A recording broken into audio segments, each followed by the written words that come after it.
Okay, folks, good morning. I'm going to do a little bit of painting and getting down to, well, it's going to be the last painting of the day, of the year. So, getting closer and closer to that.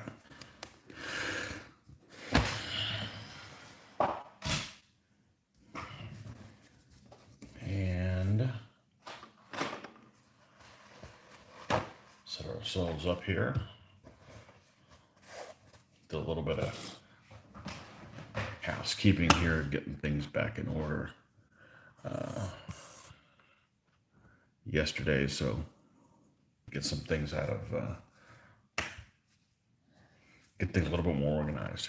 So I received something in the mail yesterday. I had to reorder my contacts, and they gave me this little case that is very small compared to what they normally are. And I figured, well, since this one's different than all the other ones I have, I'm going to go ahead and use this as my place to put the thinner. And maybe I'll close it up instead of using this little top. I'll go ahead and close this up when not in use. We'll see. We'll see how that works out. If that was a good idea or not.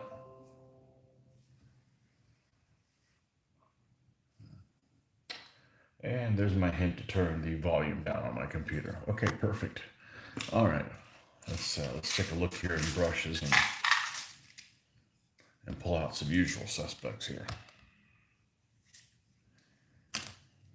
that we're gonna need to get this thing going this morning.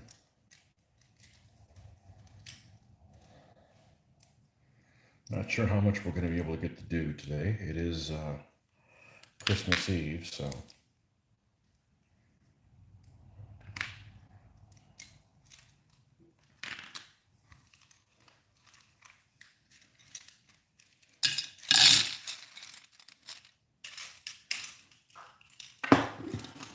okay.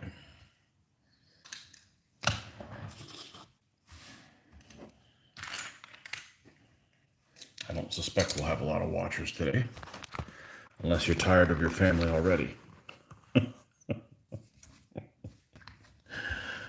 Oh, man. All right, let's put this here. And as soon as I said that, somebody showed up.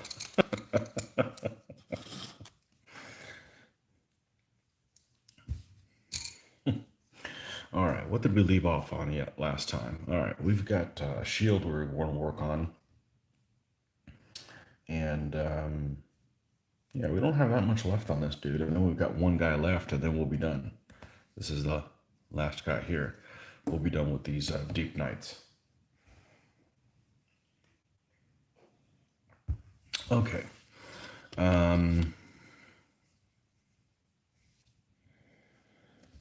Shield wise, so I was thinking I was going to do the Croatian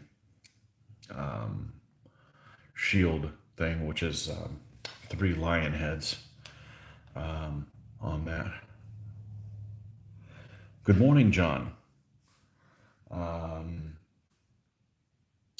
And I think the best example I can think of is let me go on my Amazon, and there's a book I saved here.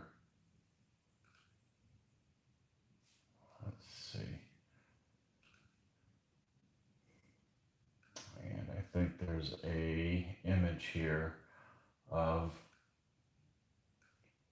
I can look it up. I looked it up as a matter of fact on my phone.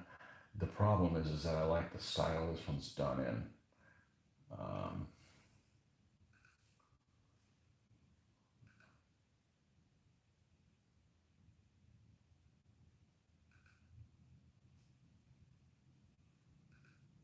It's not cooperating here.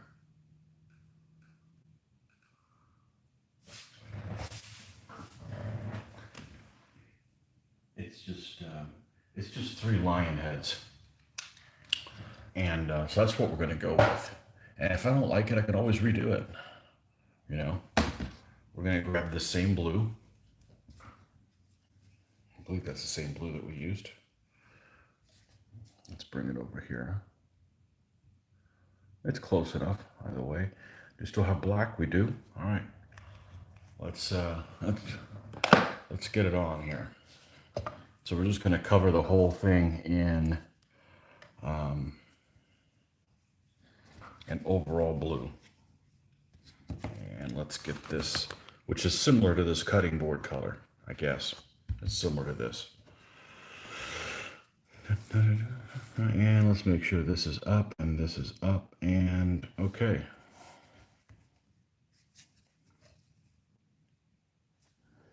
All right. So we're just going to make a dark shade here. And we're just going to cover the entire shield in this color. On the front anyways. No point in doing the back. You're just going to end up having to cover it with something else. So like I mentioned earlier, these guys don't have any personal arms. I've decided not to do that.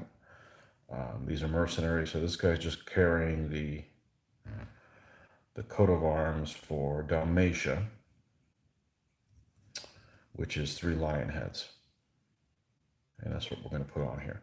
Now, I'm not sure if that's going to work as far as the corrugated nature of this shield, because I don't know if you can see, it's definitely corrugated looking, but we'll see. Like I said, if I don't like how it turns out, then we'll just start over. We'll just cover it over, no big deal. We'll bring it up a little bit more.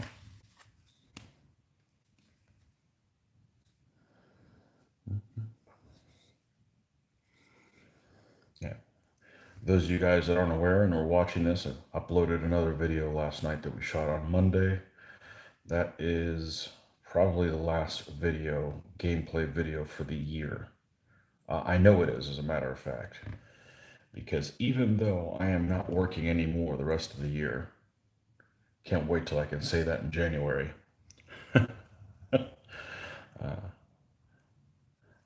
I've got the rest of the year off with vacation, so we're going to be traveling though. So after Christmas, it's not like I'm going to have a week or so to do any painting. So we're going to go somewhere colder.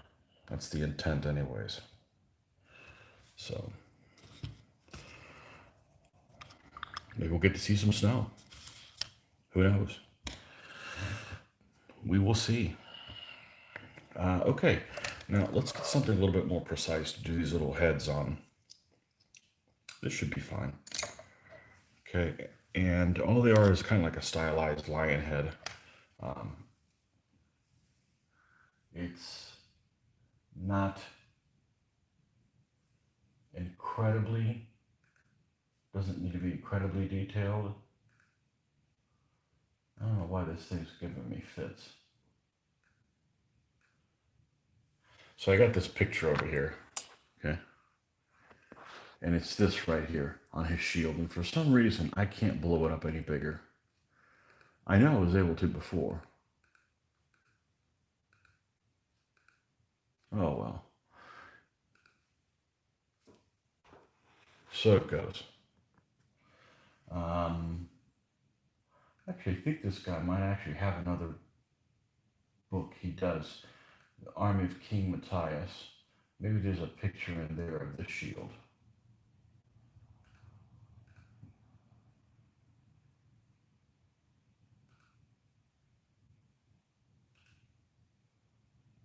Man, there's a lot of shields on here on this other book.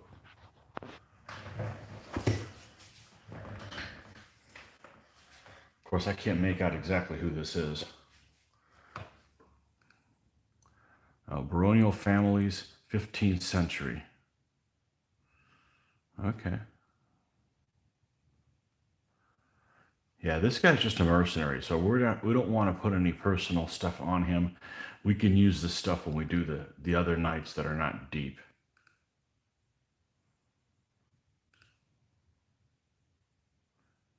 Yeah, here's that same one of the paintings from the other ones.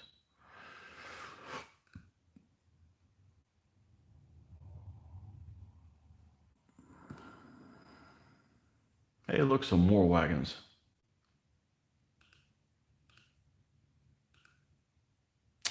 I don't see it right off here, which one what I was looking for. I know I've seen it close up. Anyways, you just have to trust me. It's three lion heads on there. Here it is. It's right here at the top there. Well, that's what we're going to go with. So one in the middle lower and then two up top. All right. Like I said, this is totally unscripted. I don't script anything. So if you're wondering, man, the stuff you do is really unprofessional. Yeah, well, I enjoy doing this too much to make it professional. I save my professional things for things I don't enjoy doing. Okay. Let's get. We're going to use yellow. There's yellow here from the other day. I haven't touched this in a few days and it's still wet.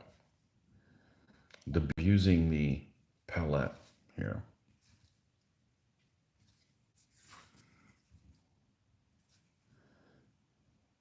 All right. And for the underlayer, we're going to use this dark brown. That's going to be a little hard to see, but that's all right. We need to kind of get everything in, paste in there. So we're going to have one here towards the bottom and then two towards the top. So I'm thinking about here, and about here. Okay. So let's just expand this. Let's work this into a circle. Because it is a head-on lion head that's kind of, let's see, how would I say, it's head-on, and it's not a profile or anything. And let's go ahead and lighten this up a little bit so we get a little bit better view of what's going on here. But when you're doing something like this that involves multiple things, you want to pace yourself and make sure you don't go through all the trouble, do like an awesome job on it, and then realize it's not centered or something like that. So try to avoid that pitfall if you can.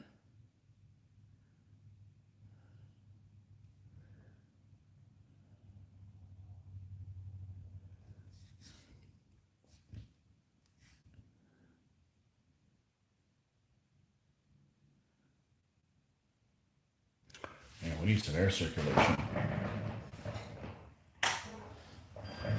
So it's supposed to be, I just read this morning, it's supposed to be a cold winter here for Christmas here in Florida. So one can only hope.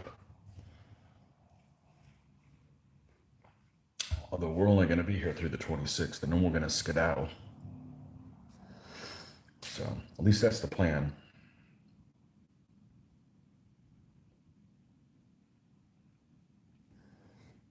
All right, now I do need to find something that's a little bit more detailed for this thing to make sure that I am on the looks Germanic heraldry. Yeah, it's next door.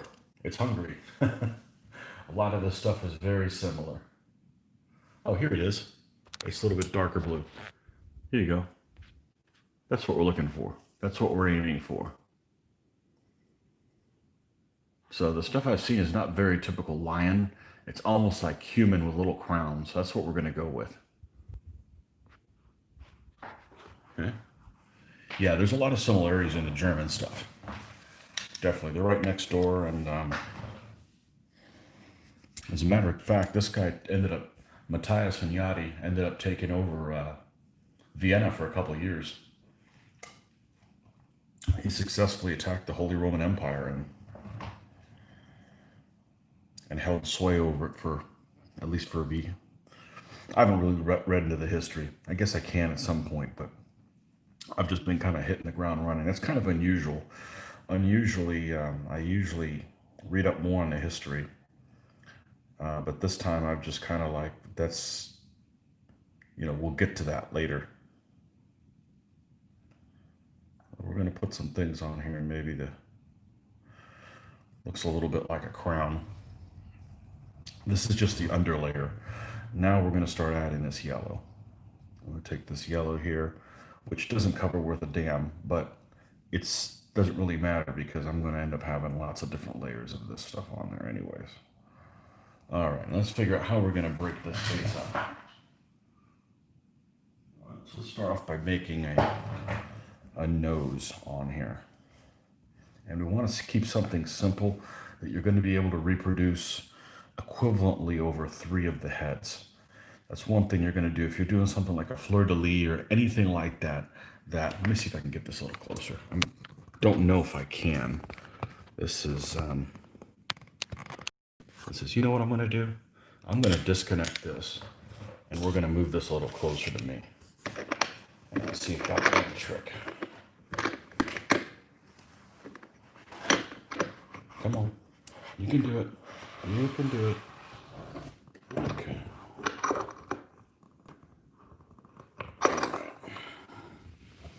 Let's do that. Okay. Yeah, if you're doing something that you're going to have to do repetitive patterns on stuff, you want to keep something simple that you can reproduce, and you want to do that by simple brush strokes that so you if you have like 3 heads or 4 or something on there or fleur-de-lis, you want them all to be consistent. They don't have to be perfect. They just kind of have to give you the appearance of consistency. So I actually haven't done this, so we're just kind of winging it. I'm not scared. I use paint that's very thin, so if I don't like how it turns out, then I'm just going to start over. And if I fail at it enough times, then we'll do something different on his shield. I'm not too terribly worried about it. Okay, so this is kind of thinned at this point. We're going to put a line here across the top of this. Now we need more oomph than that.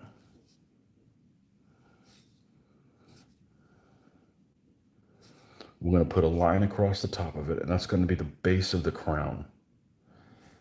Okay, so we're going to do a line that's here towards, okay, and then we're going to do the same thing here.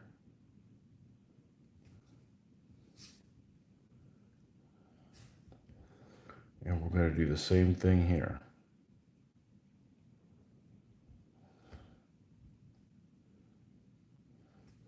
And it's okay that it's not perfect. This is just kind of to pace yourself and get all your brush strokes in. Good morning, Greg. Merry Christmas to you too. It's already Christmas Day there, isn't it?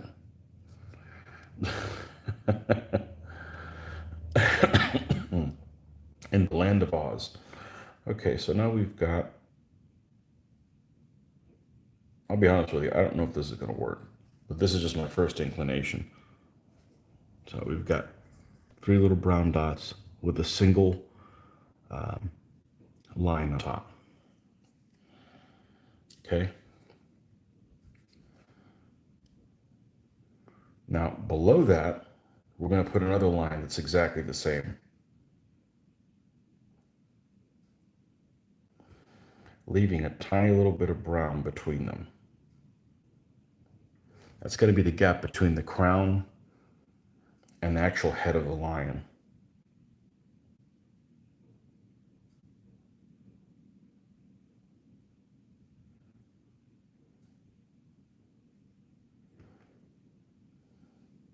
And again, if it's not perfect, it's okay. You got lots of steps here to clean it up.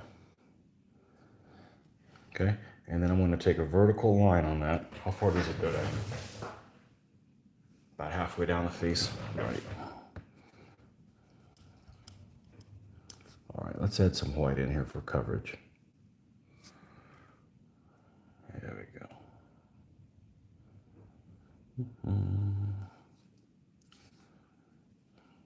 Yellow is just totally transparent. Let's try this.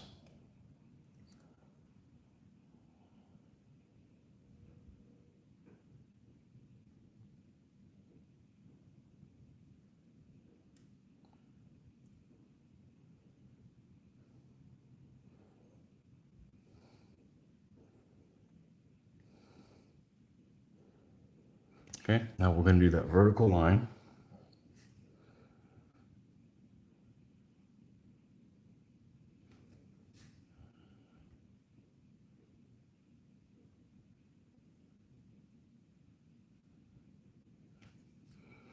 Okay, and we're going to go around that.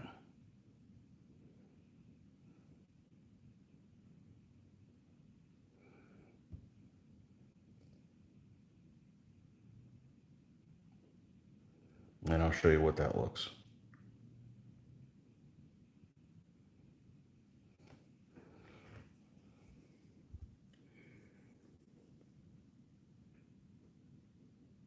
Okay.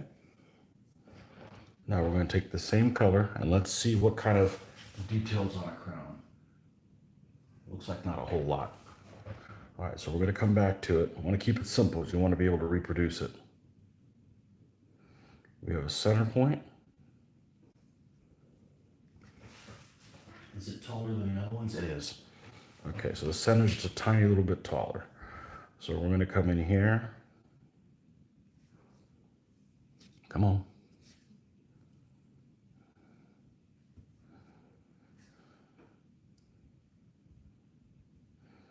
And we're going to come in here. And we're going to come in here. Okay, and then the ends, do they flare out a little bit? A little bit.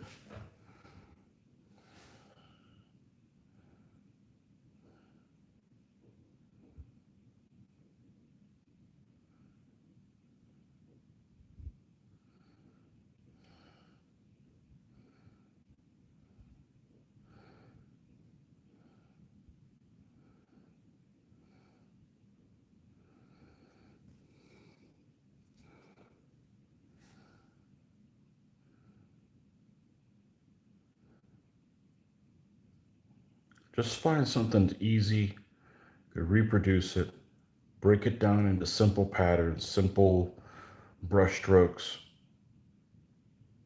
and if you want to add more detail to it, you just do them one at a time. Now look at this. This is so freaking simple what I've done. And look how far we've gotten. If you can find that focus point, look at that. Okay, so what I'm going to do at this point is I'm going to leave those little lion heads alone. I'm going to go back and fill in the rest of the shield, bring it up to the level that the lion heads are, and then we'll mess with the lion heads and see if we could add a little bit more detail to them. Okay? Okay.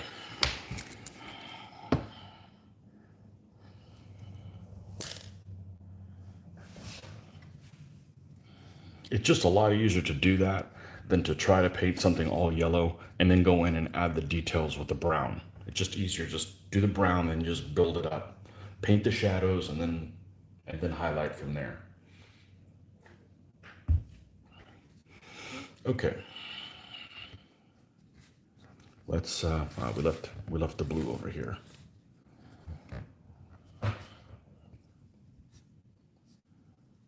Mm-hmm.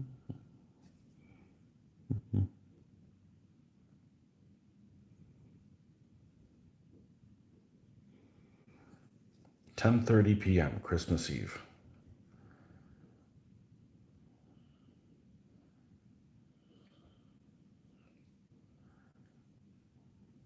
Not yet here.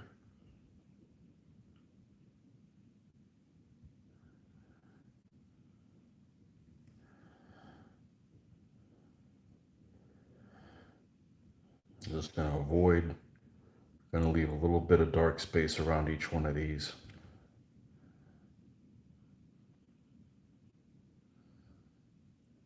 To help them pop for contrast purposes.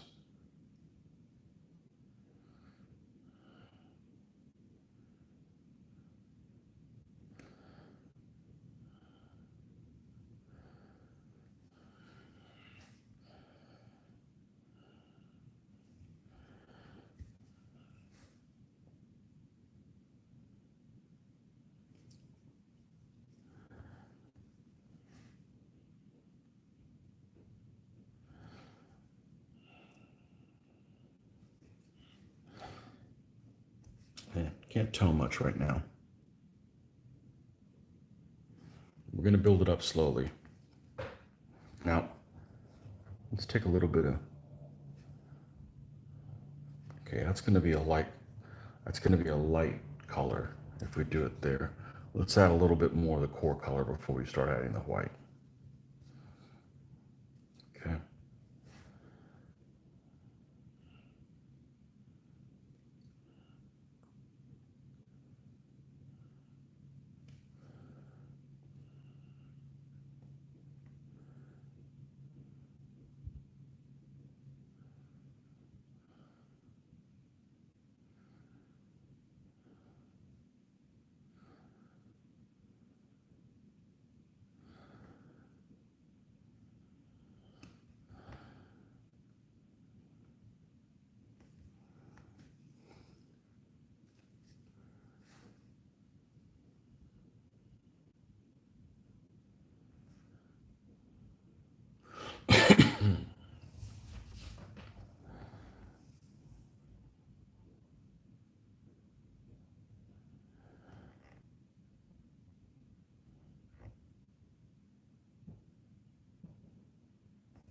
Okay, now we'll add a little bit of white. We'll probably use that's right here, or not.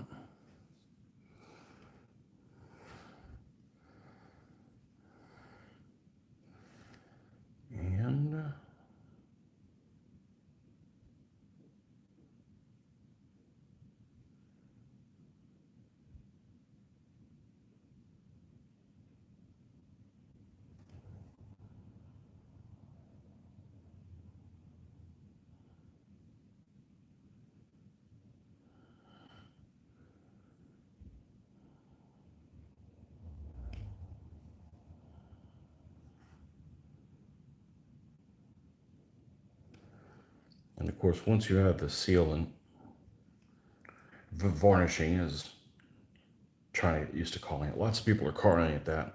Every time I used to hear varnish, I think of glossy, like a glossy chair.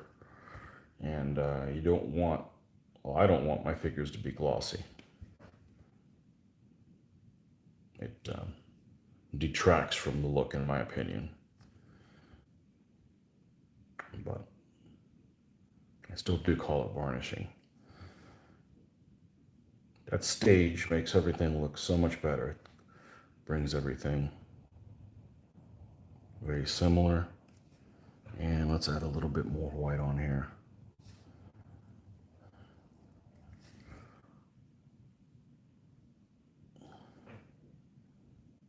For some final highlighting.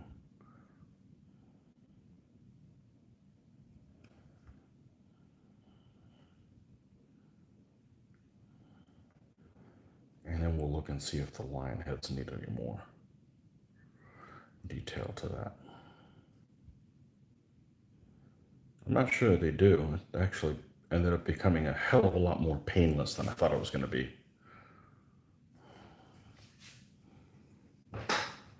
Again, this is just some fool that painted this on his shield, so, you know, he's probably not an artist. I think I'm going to leave that alone for now. I'm pretty happy with how that turned out. So, come on, autofocus. Okay. Now, since we have that whole theme of that going on, we could probably use light blue for the strappings. I don't have any of that. I think that's what I'm going to do. It'd be a nice contrast. I'm not going to mix my own. I'm just going to use a totally different core color on here.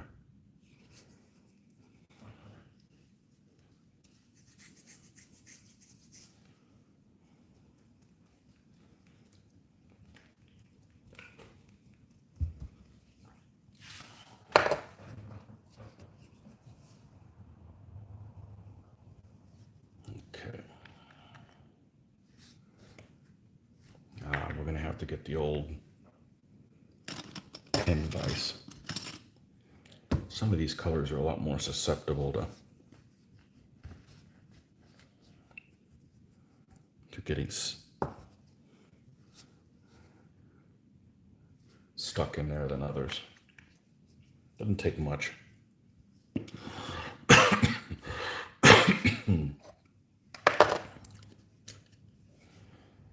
Okay, Let's rinse this out a little bit. All right. Harness time. Harness the harness. This is going to look pretty gray. And let's just cover all this stuff in it.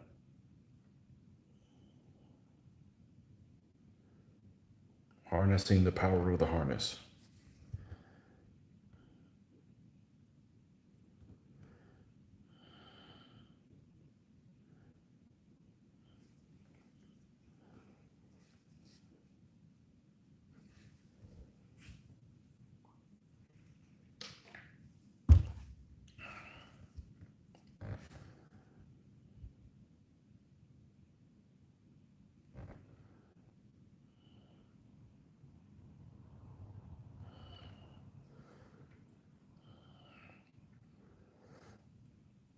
Christmas Eve, I remember before my daughter was born, Christmas Eve was the day that we'd open all the presents, not Christmas Day. Now we've just kind of gotten used to doing Christmas Day.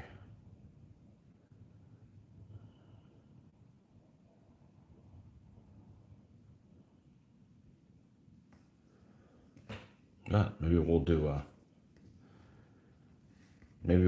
a Christmas haul video. See what I got. I got a couple things that might interest you guys for myself. Wargaming related, DBA related. No, it's not figures. I don't need any more of those. Don't need any more of those. I'm set forever.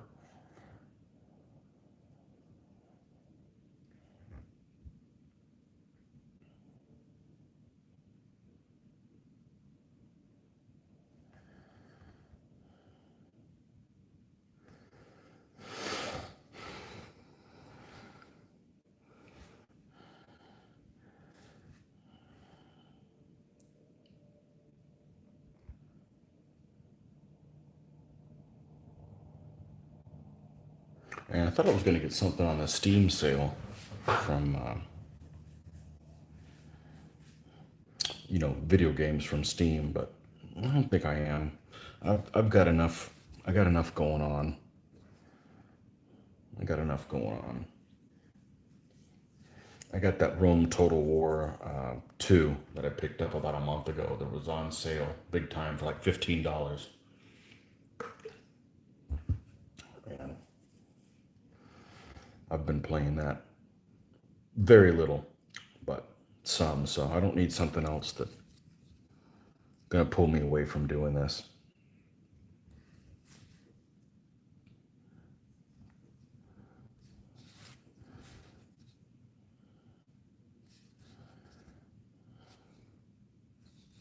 Those things go on sale several times a year anyway, so there's no hurry to buy a bunch of stuff. There's somebody that I know that just said that they bought their 2000th or 3000th game. Like, there's not that many things I'm interested in. That's just extreme.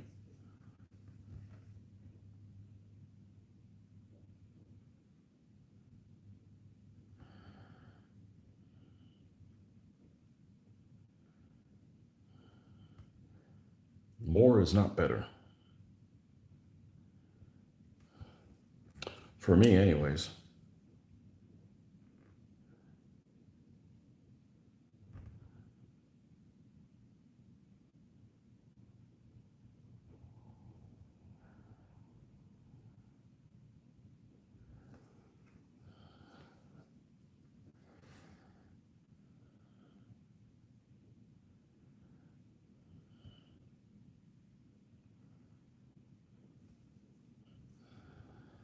Okay.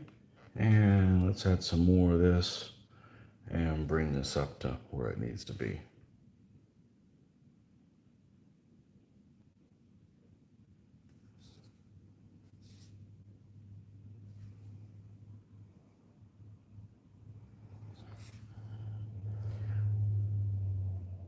I can't see having 3,000 games.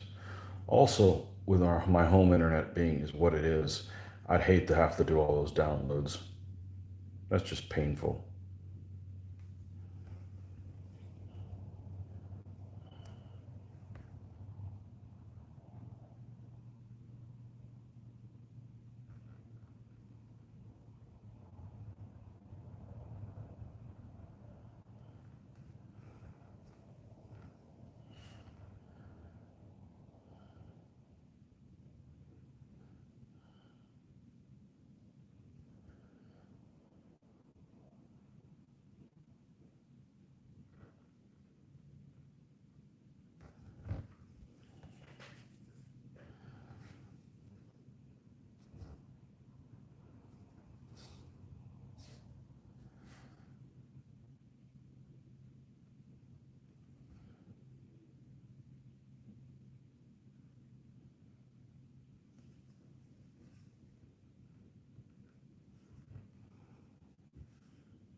Okay. This is in the wrong place. We need to move this my little water thing over here. Even though it's on the right side, but being the camera where it is, I don't want to bump something once unnecessarily. Okay, so we got a saddle and we have the little strap underneath the horse. And we also have the undershirt he may be wearing. It goes underneath his gloves. All right.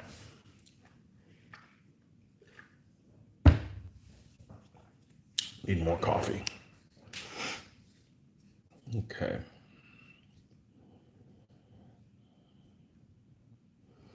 So let's just use pure white for that undershirt. It'll be a nice contrast there. So we still have some white that's working here. Maybe not for that amount. Let's just put another dollop of it here.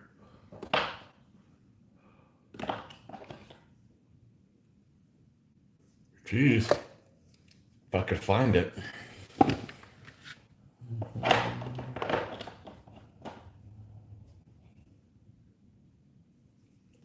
Oh, I was right. Just wasn't expecting it to have all these RLM codes on white. RLM and RAL codes. It's just white. Why does it need all that?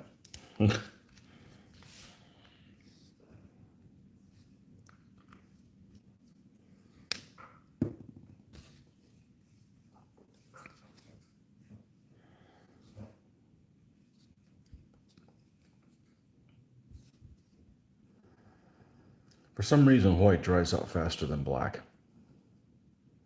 Sure seems that way.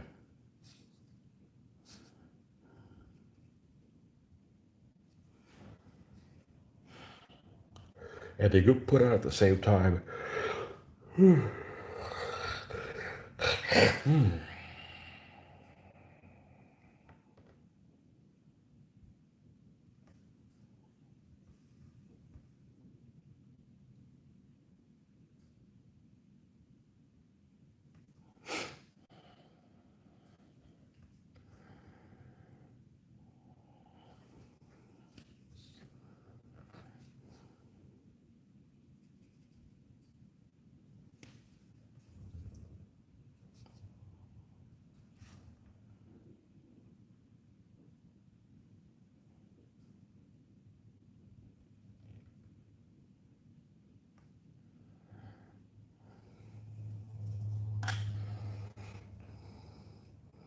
Yeah, no more work the rest of the year.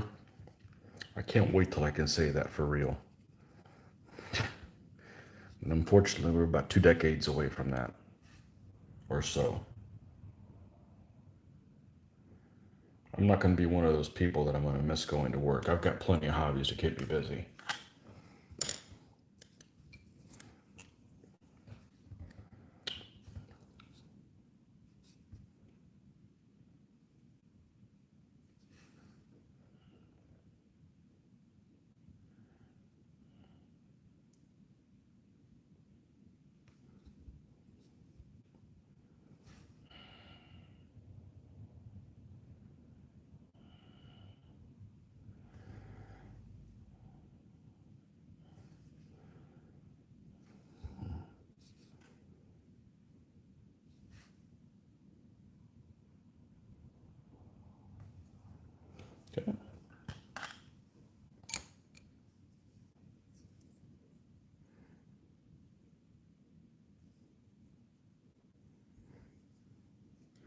Let's do some reins.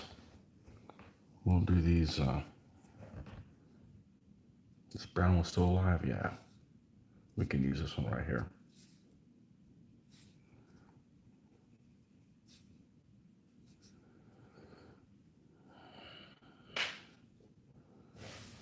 Yeah, I'm so far behind on the people that I have on my subscription on YouTube of watching their channels. I don't even know where to begin.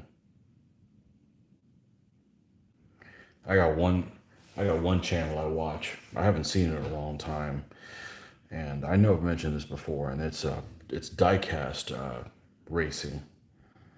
All it is just like the old Hot Wheels track. You just where you let them go and they just go down there. And these guys have they have this channel where they run races and competitions and stuff. They put out a video a week, but there's probably, I don't know, 30 videos I haven't seen yet, maybe 40. And those guys do an excellent job, and it's hilarious. It's those guys are really. It's heavily edited, but those guys are having a good time. But just from the videos I've made, I know how much editing time they've spent on there, and it's profuse. They're not figure painters, that's for sure. I wouldn't have all that extra time to do that, but they do a good job with that one. I got, you know, 30 videos of those to catch up on.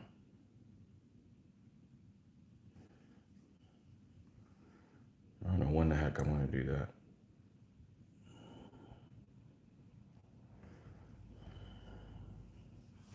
Okay, we got the reins on that. Horsetail. Okay, we've got a saddle that we need to do. We have the back part of the shield also. All right, more coffee. Just add more coffee. It will make it all possible.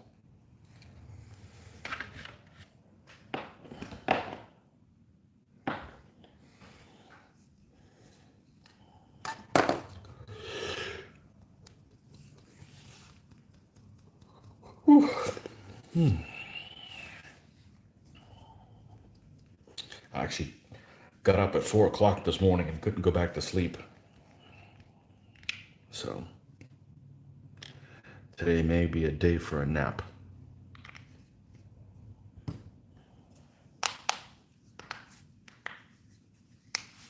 We will see.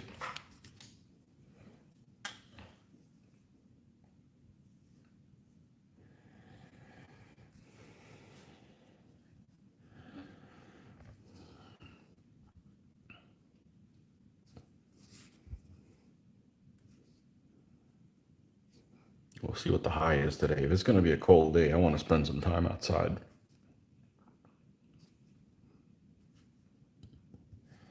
But I bet it's going to get into like 72 or something like that.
Okay, and usually when I'm doing the back side of the shields, I'll be honest, I get lazy.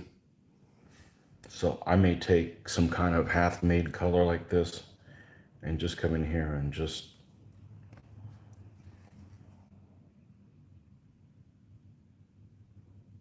put it on the back side of the shield. I like to think I don't take too many shortcuts, but this is one I don't mind doing. Nobody's really looking at that, but we will highlight it a little bit.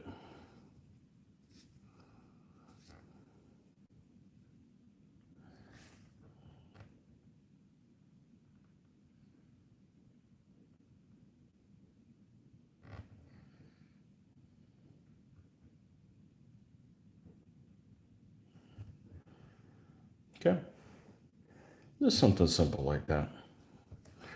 And we'll go ahead and use the same color and do a little bit more highlighting here.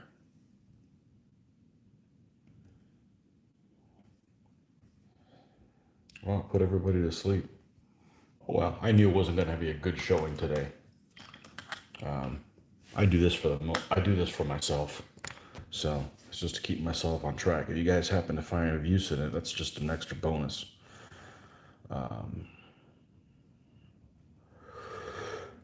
Okay.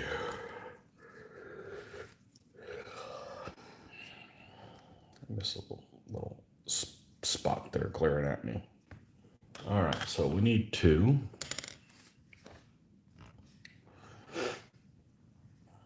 How are we doing on socks on this one? Well, the previous one didn't have any. We'll put some on here, give them some contrast here. And the horsehair. I'm probably okay using black. I haven't used a ton of black in this army, but we'll go ahead and use black for this one.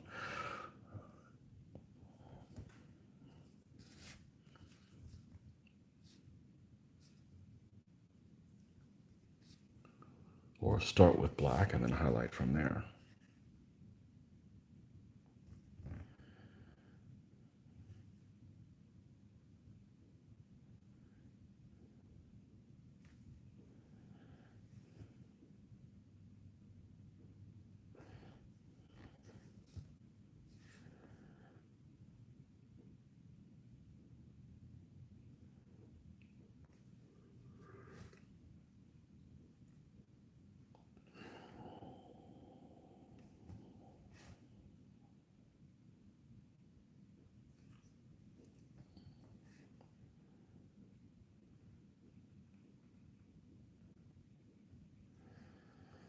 Okay, and then we're going to, let's just use this for the highlight. That way I'm not doing a total gray color.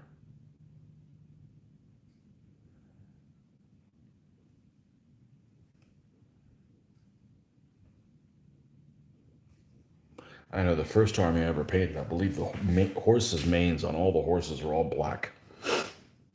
Or at least that's the starting point, before highlighting. And it just never occurred. It just seemed like everything else just looked weird to have different color manes. Even if that happens in the real world, it just seemed like it didn't work on the tabletop for me. But since then, I've experimented a little bit now, and I don't mind a little bit of variety. But I was a little hesitant to do that. Those have been the first horses I'd ever painted too. So kind of new to horses. I just never done it before, so. You're still listening, but wrapping presents. There you go. Have something in the background. It's better than Christmas music, right? I'm notorious for songs that you hear over and over again. I like to come up with alternative, inappropriate lyrics to them. I don't write them down, so unfortunately, they're not as good as they could be. But anyhow, that's what I do.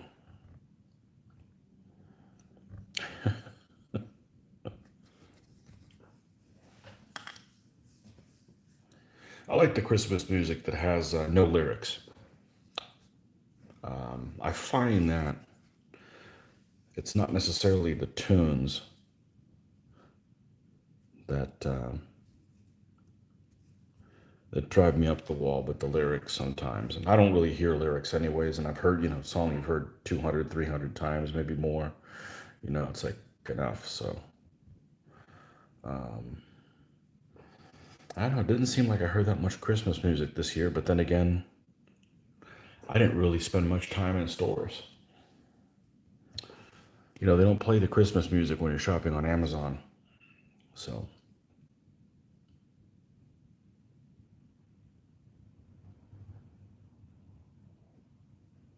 I'm sure they did very well this year. Okay. Now, what did we leave? Oh, we got to do socks, and we might bring those little lion heads up a little bit, and make them pop. But we'll leave that for last if that's the case. Oh, and we have a sword, to do. All right. Well, let's grab this buff color. Let's do a lighter colored one on this guy this time.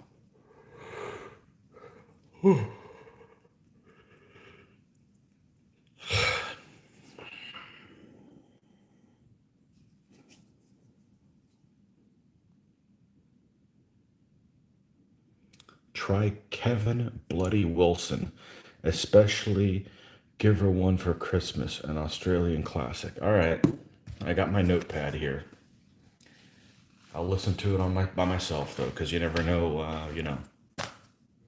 The daughter might actually find it too funny, but we'll have to check that first.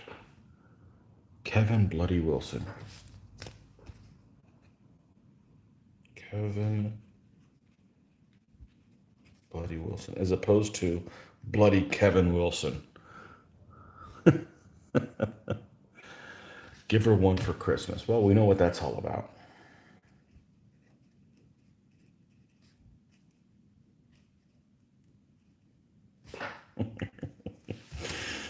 Oh, man.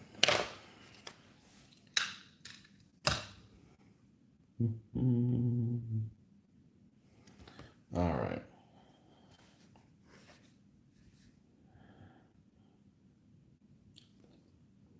I hope I'm not offended by that song. You know how I get offended so easily. Not.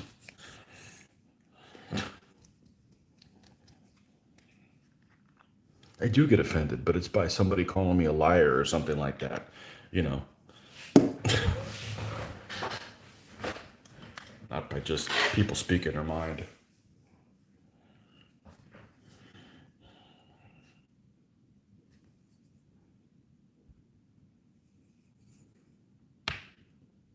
Should have put not safe for work in the description. Well, you know what?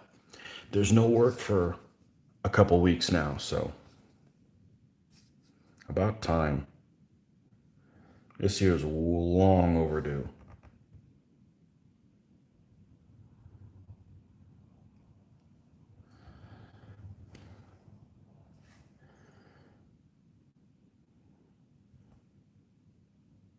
I took 3 days the week of Thanksgiving off, and I think one on 4th of July, and that was it. I didn't take any other days off this year.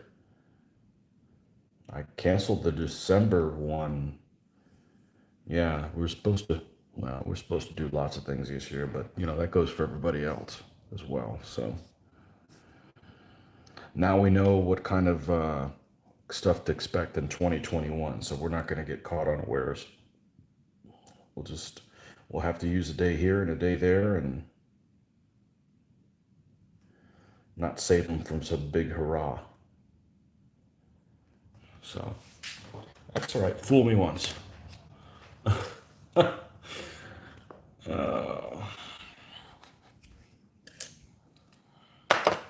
Yeah, we already had, I think last week I mentioned, or on Sunday, I mentioned that we already had our first show for 2021 already canceled, which I'm not surprised. So I suspect we won't have any again. Luckily, I still have a local game group. Or I might actually be upset about the whole thing.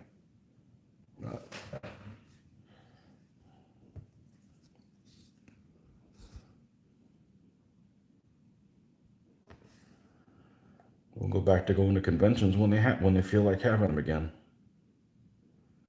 So if not, you guys will still see videos of us playing every week. Well, every week we play. So not next week. You've already been warned. Me no be around. I should tell Mitch to go ahead, since he's still going to be in town. I'm sure he's still going to be gaming, to go ahead and do the filming this week. See how that goes. I'm sure his phone can handle it.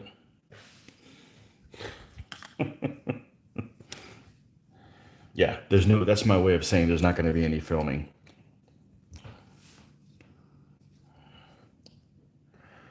Okay.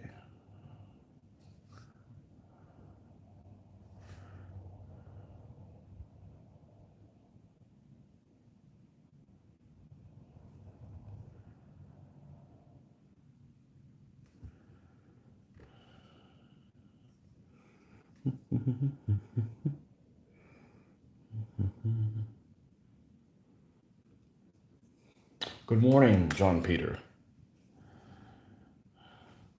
Or happy lunchtime.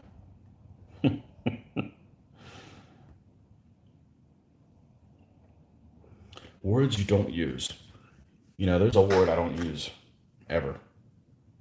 Well, I'm going to use it right now and using it that I never use it. Supper. I never call anything supper. I call dinner the evening meal. Supper just seems odd. Okay, what color horse did we use? I think we used like the brown. The brown. Thank you. No, this guy. He's up here somewhere. I put everything away, and then this one, this flat earth. That's what we used. So we're going to take this flat earth again, and we're going to mix it with black, and then that's going to be our starting point for the socks on this guy.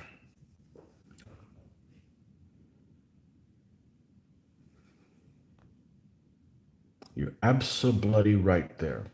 No social interaction here in Middle England, so your videos are the next best thing. Well, thank you for watching.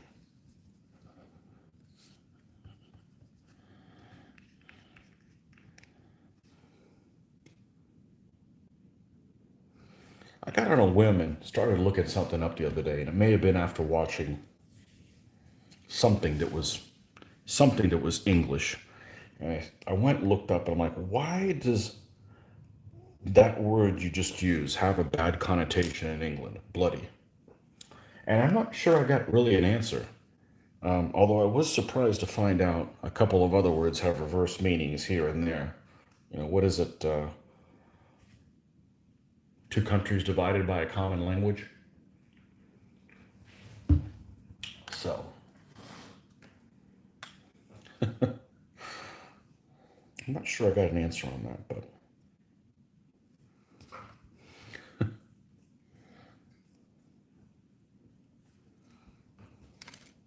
no social interaction. Like you're not allowed to meet at all. I don't know. You guys are in phase 17 of wave 13 or whatever it is. What is this, like week 60 of a 3-week shutdown or something like that? I don't even know anymore. I'm glad I'm not affected by that at work, really. I don't need any more work at work.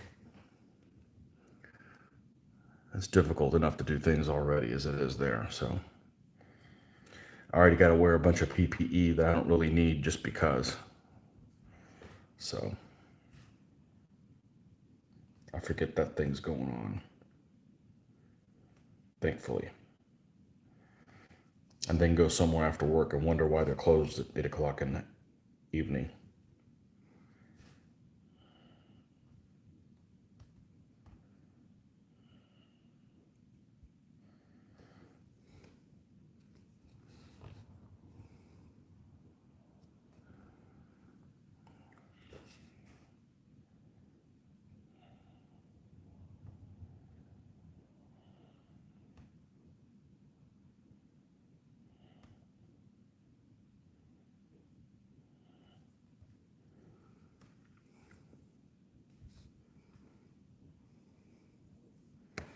I needed a break. My fingers are sore from prying 15mm Napoleonics off their stands to rebase them for DBN2.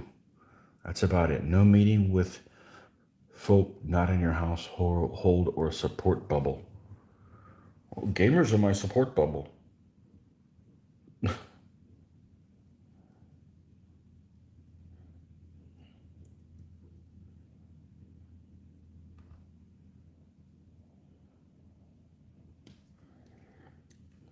I don't know. We're traveling somewhere for New Year's. And when I was looking to see what events they have going on, everything's like closing at like 10. I don't need to be in a crowd of people. I don't like a crowd of people anyways. I don't need to have people on top of me.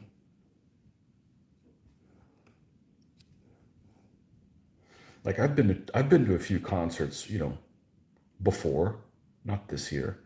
And I was always annoyed how people always messing with you, like getting in your personal space. Like nobody needs that. I don't care if we go back to that. I don't need to be up in somebody's business or being pushed around. I like bars how they are on in movies, where you can listen to everybody and nobody's stepping on you, and you can get your drink immediately and have a conversation. But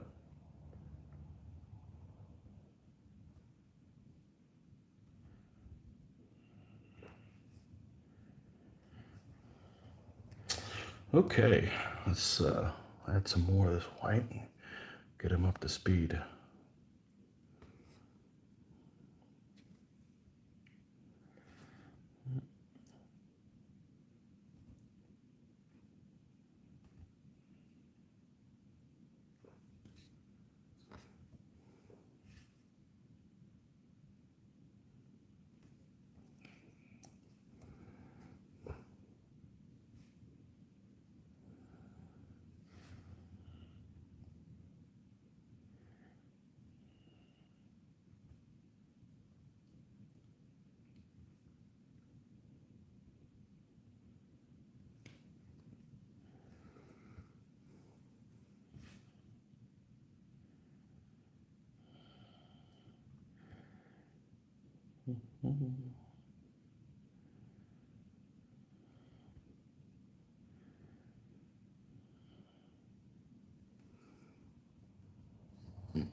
We're in total lockdown, and members of the family are in quarantine.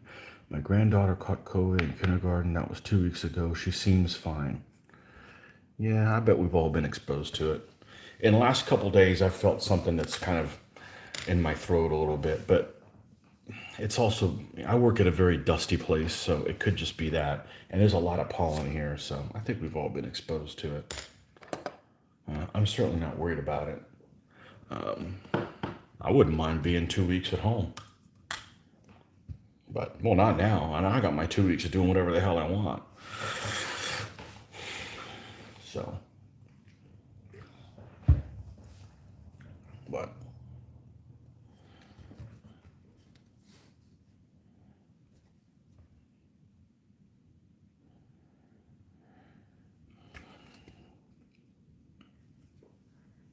my brother got it a while ago, and I only see him about once every 3 months, and he said it wasn't a big deal. He actually said he's glad he got it so he could see what the hype was all about. But we don't have any medical conditions like that, so I've been healthier this year than any other year. I'm not going to busy places and getting a common cold. So I haven't had one of those this year. And that's just from not being around people that don't wash their hands, I think. I don't know.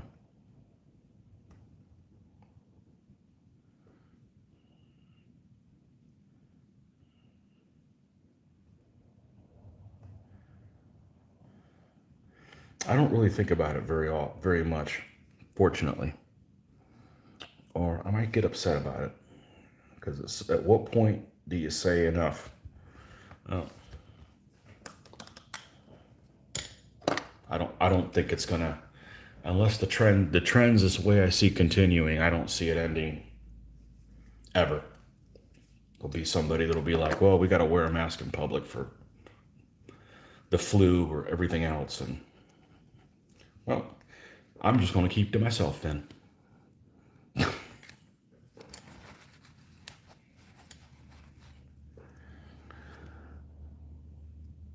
I don't really think about it. Like I said, I go somewhere else. I'm surprised that things are going the way they are because I'm kind of too busy working, too busy on my hobby, Too busy at home with the family. So the rest of this stuff doesn't really affect me.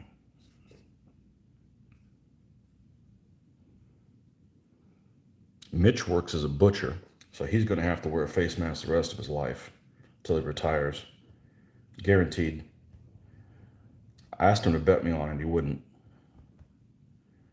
So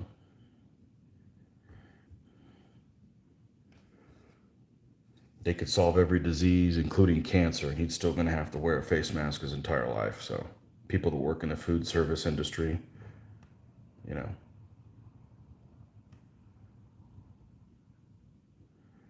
for insurance purposes, if nothing else. There's too many lawyers going around saying, well, you better do that or you're going to get sued. So I'm glad I don't have I don't do that for a living.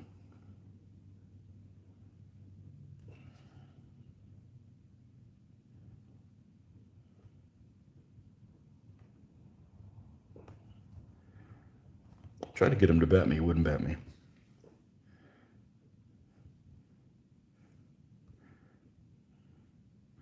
Smart guy.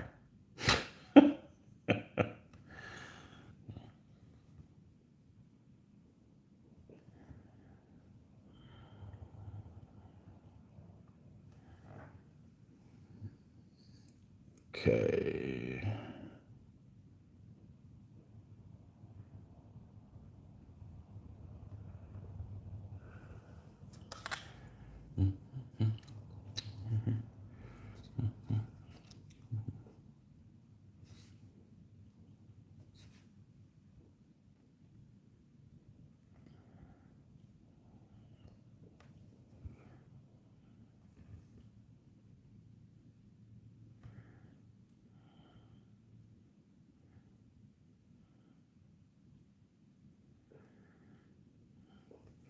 All right, maybe do one shade a little bit brighter on the hooves, and this guy will be about done. Oh, we're going to revisit the little lions. Right. You mentioned you were still you're wrapping presents. I haven't even started. You gotta do those in time. Well, I could be doing it right now, but hey, we're all procrastinators, right? I'm waiting till the last minute in case it gets canceled.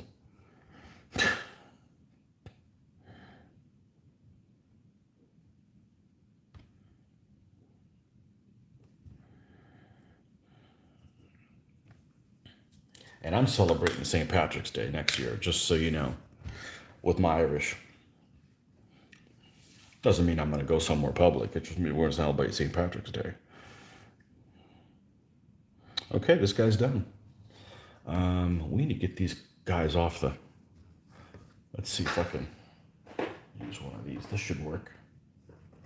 Should be able to pull this off.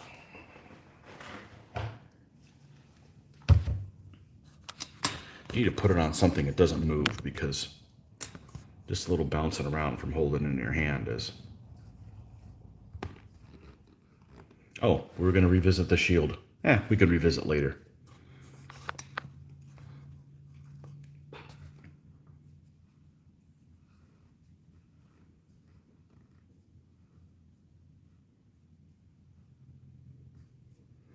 Spear is still kind of bendy. Tried to unbend it as much as possible, but this is one of those Essex guys with the soft metal, so sometimes it's hard to unbend them. Okay, last dude coming up.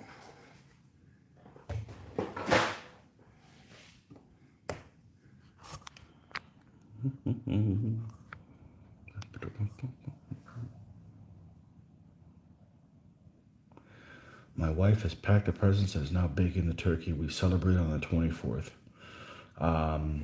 Yeah, we used to as well. That was our, well, our Latin background definitely is the 24th is our preference. We'll have to sign up shortly, so Merry Christmas, everyone. Yuletide felicitations, and may your rutabagas stay healthy. Oh, happy turnips to you, too.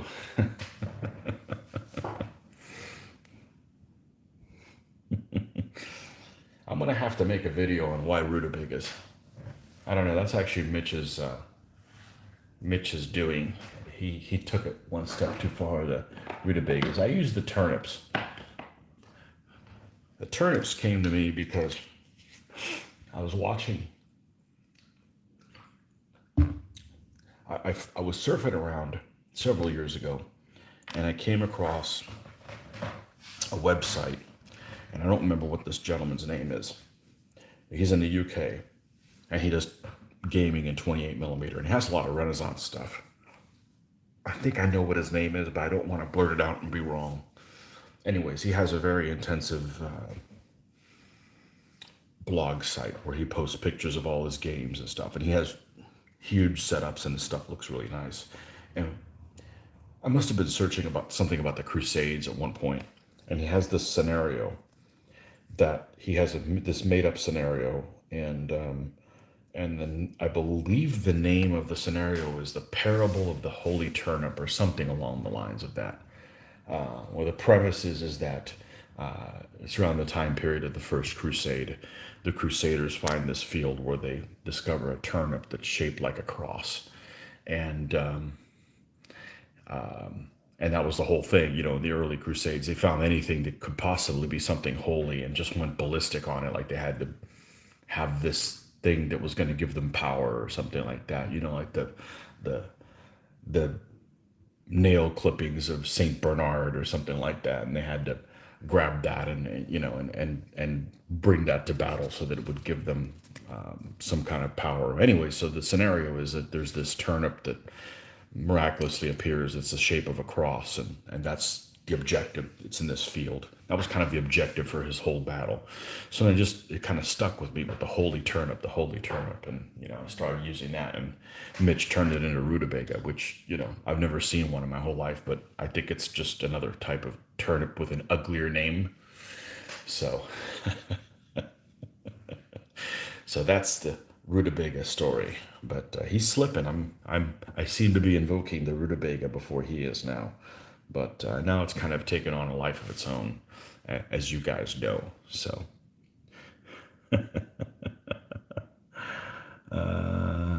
you're baking turkey. Okay, I thought turkey was a thing here in the U.S. I'm a ham fan myself. I could eat ham every day. As a matter of fact, I almost always do. I love the ham.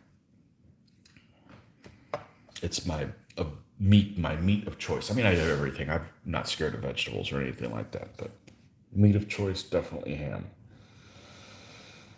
Okay, what are we gonna do for this guy's shield? Well, we did a shield pattern of a province on this guy, so it makes sense to do the same thing with this one. So let's look at another province that we haven't done already. Oh, they have one that's a freaking goat. Um, I don't know if that's actually the correct time period though. I want to say it's called Asteria, which is over there. It's that peninsula that Pola is on. And I don't know if that's contemporary, if they had that yet. These are all noble families, so let's not do that. Baronial families, no. Hold on a second. Let me go get a refill and I'll be right back.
Yeah, so there's another province there that has the goat. I don't think I'm going to go with that because that's going to leave a lot of open space on this shield. Let me take a look at something. Take a look at what these heavy knives. They're all very heavy, red and white. So I'm leery of putting something. Oh, you already got one of those back there. Maybe we will do that. Maybe we'll do that. It's another blue one though. Damn it. So let's see if I can look this up without getting a virus. I'm very leery of searching for things on my personal computer.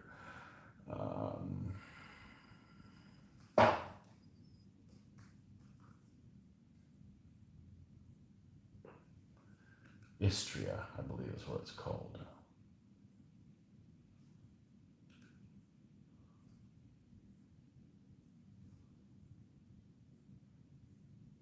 Yeah.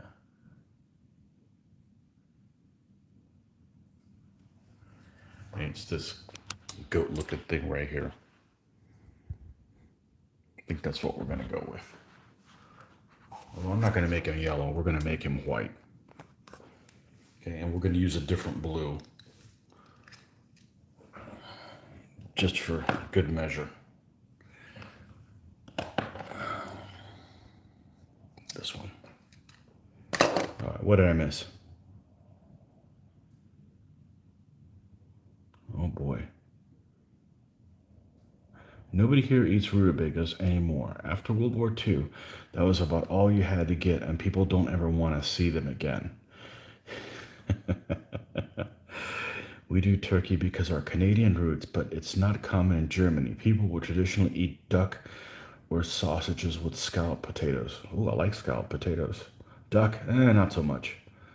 Swede is neeps in Scotland. It's part of the traditional haggis, neeps, and tatties. Yeah, no haggis for me. Haggis is something that I'd become a vegetarian.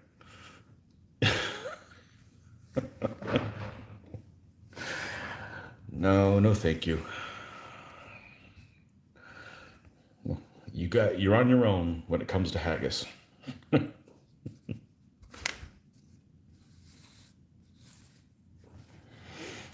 Okay, let's get some of this blue out here. Yeah, hello. Wow, it just came a pouring out. No, we don't have to thin that one.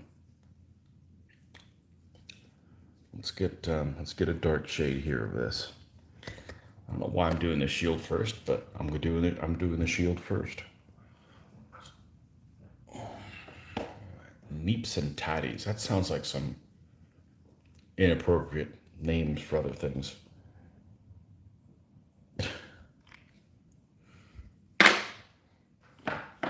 My idea of Scottish food is McDonald's. So, not that I want that either, but.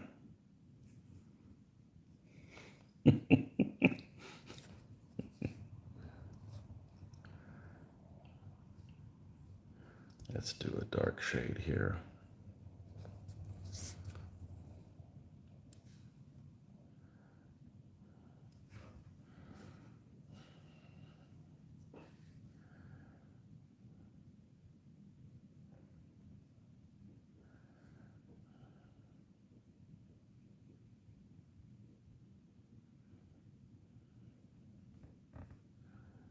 And we'll let this dry out a little bit before we go further with it.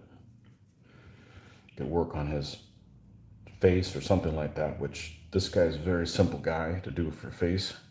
He just has his lower chin, that's about it.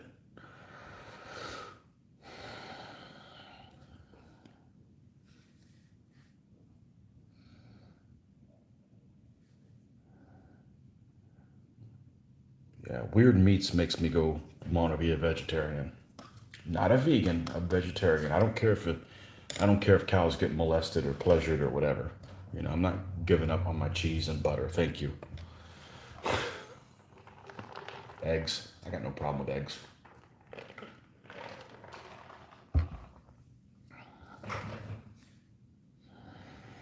Okay. Right. This guy.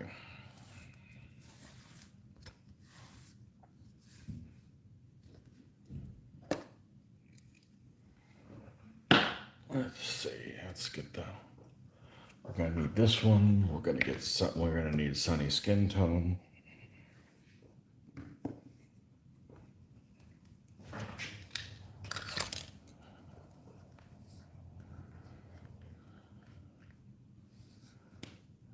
Neeps and tatties.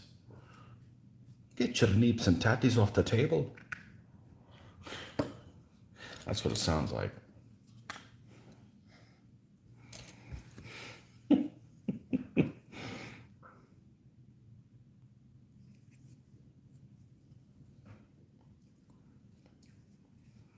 Okay. I want to do that goat. Kind of fun to do stuff like that. Like doing shields and things of that nature.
This guy has so little face showing. It's probably overkill what I'm doing, but it's just habit.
This guy's getting.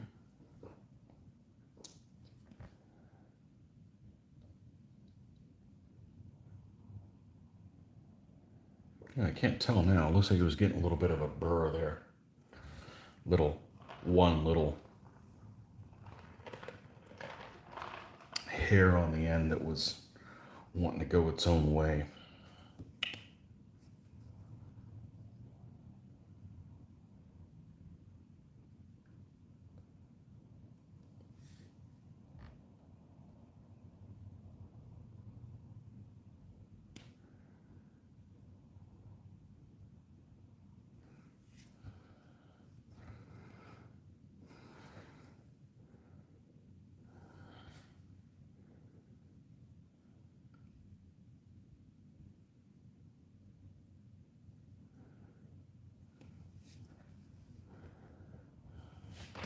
Came close to pulling out my 20 mils the other day and looking at them.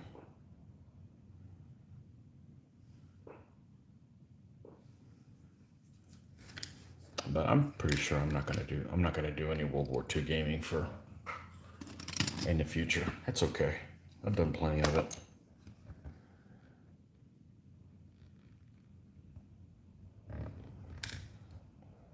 finally got around to seeing a movie that had been on my radar for a while, that I had heard about for many, many years and had not seen it yet. And actually, more for the reason of just wondering why it had gotten the reviews that it had gotten. It's that Russian film called Come and See. I finally saw that, found a way to watch it on YouTube. Don't you hate when you put off watching something and then you finally get around and you remember to see it, and then you go and watch it and then it's not available anywhere? You're like, I could have watched this, last week or something like that, until they took it down. So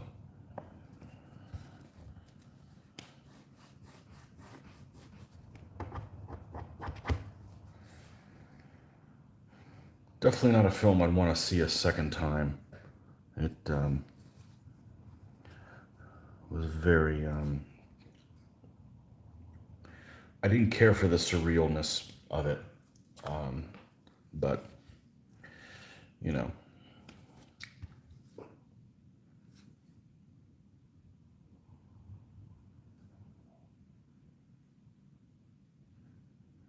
and it's also very different seeing it for the first time in 2020 instead of in 1985 when it came out. Things affect you differently. Um, so, um,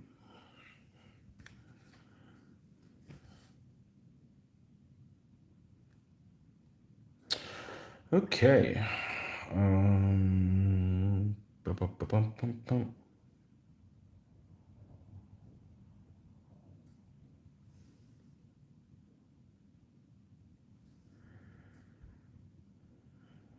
Right. Time to do some goat action. All right, so the first thing is I need to break this guy down into basic shapes. And the goat we're talking about is this one right here. Okay, that's what we're going to put on the shield. Okay, so we're going to break that down into some basic shapes and then build it up from there. Okay. Like I said, I don't think I'm gonna make him a yellow goat, because I got a yellow goat on a blue background. It's the same as the yellow goat on, those lion heads that are also yellow on a blue background. So we're going to use, why the hell is a white dry? Oh, because the new one's over here. Got it. All right, let's, we can use this color right here.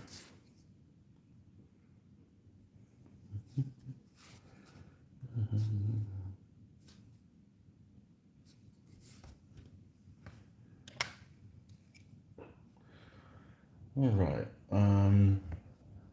So we're going to put him in the center, and we need to do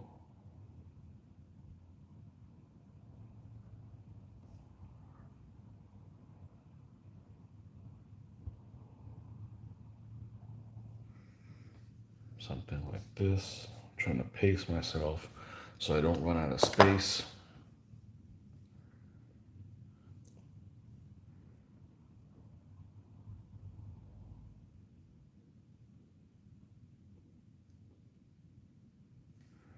This is slow buildup of the shape.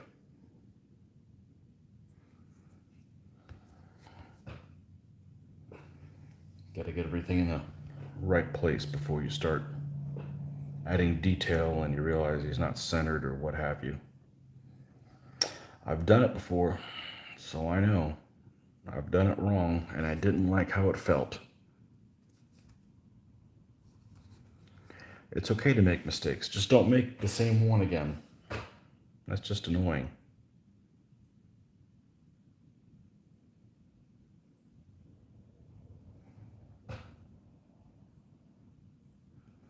Okay. And then we got the front one. The back one goes like this.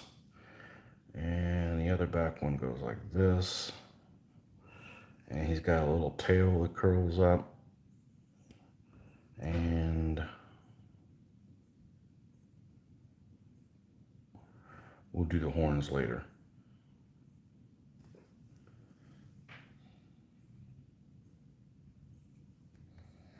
Okay. Just kind of pacing myself with it. Okay. Now let's go ahead and build this thing up by adding more of this to it. Yeah, now I can see that little burr that's on there. I wonder if I can take this thing down. Now that I got it.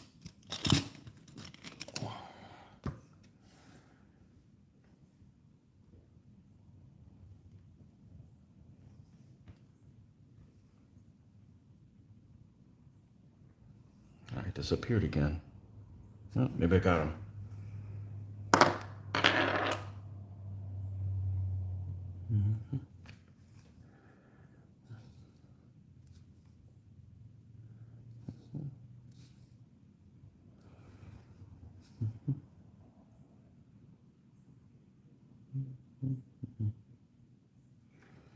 Okay.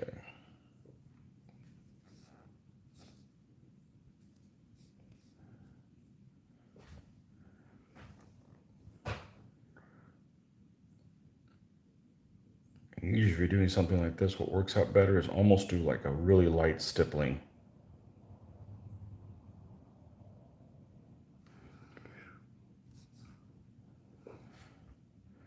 Feel like you can control it a lot better than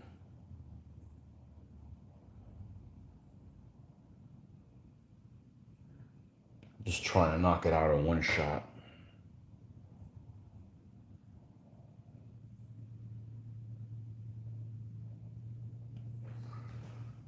Oh, let's not forget the little ear.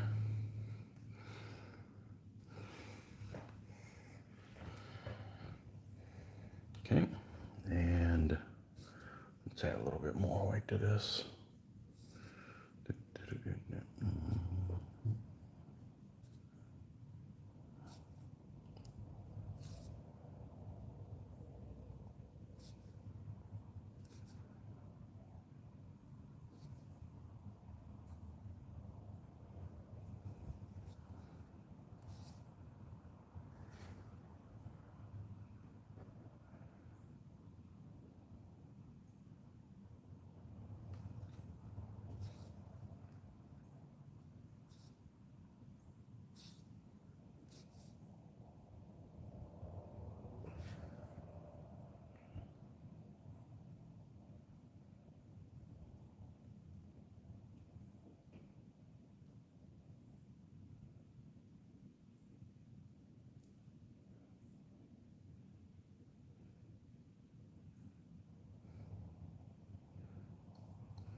Now I think we need to do the. Now I think we need to do the horns. Now, it says they're red there. I'm going to leave that as it is. Maybe we're going to use like a, maybe put my own twist on it. Maybe we'll do red, but not red, like this maroon color.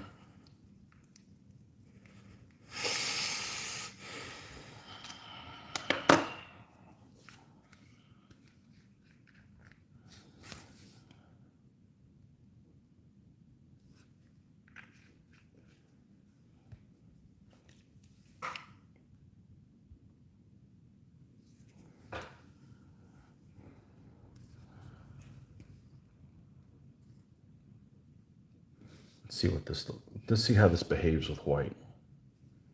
That's probably about right. Okay. So let's put this down and then add white to delineate some of it.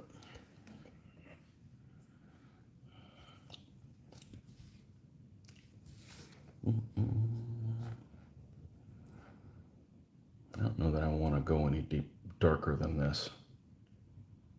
Probably fine with that. He's got the little hooves.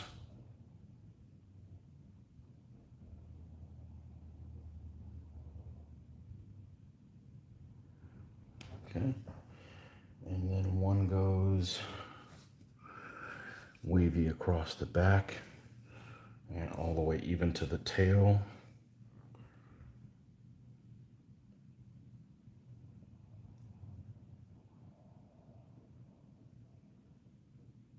Okay, and then the other one goes below it.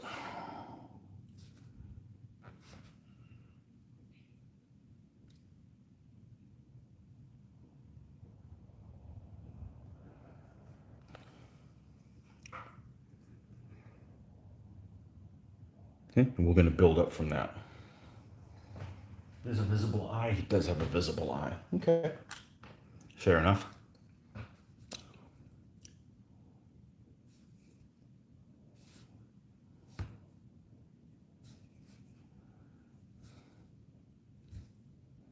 Some people would hate doing what I'm doing right now. I enjoy doing it.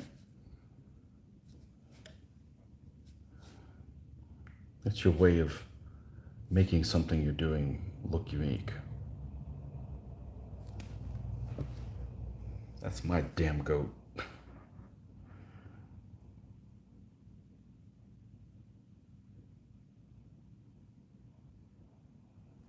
Okay, just a little dot. And let's get the white out here.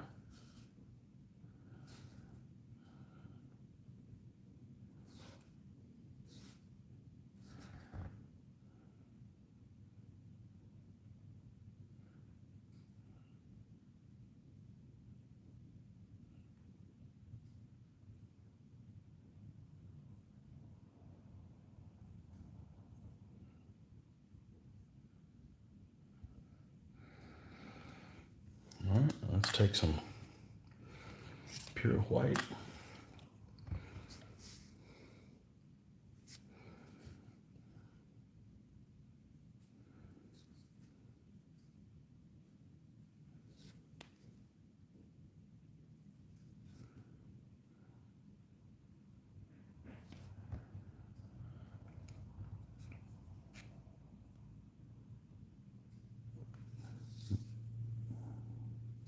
Probably a little too wet.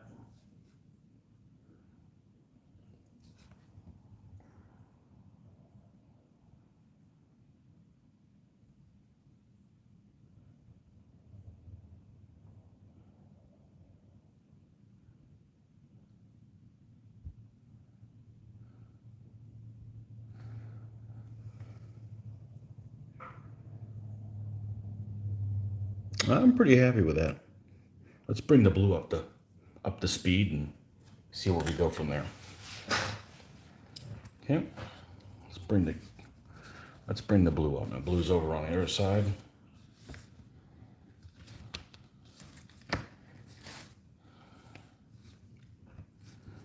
And this was our blue here. Let's add a little bit more.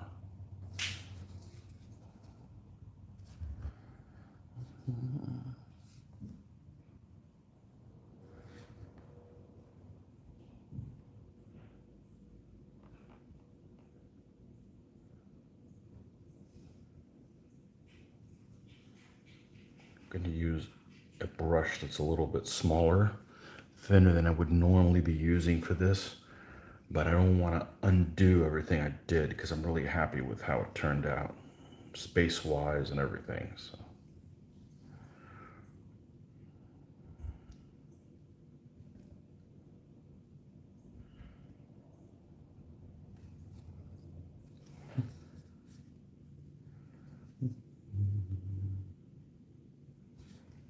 A little coffee there. A little coffee reward.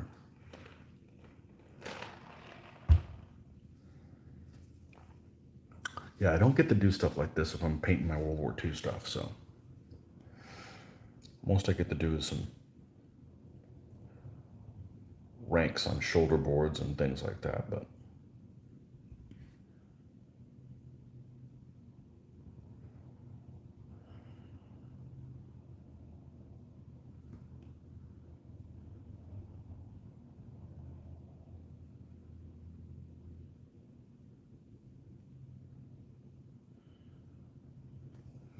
Okay, let's add a little bit more color.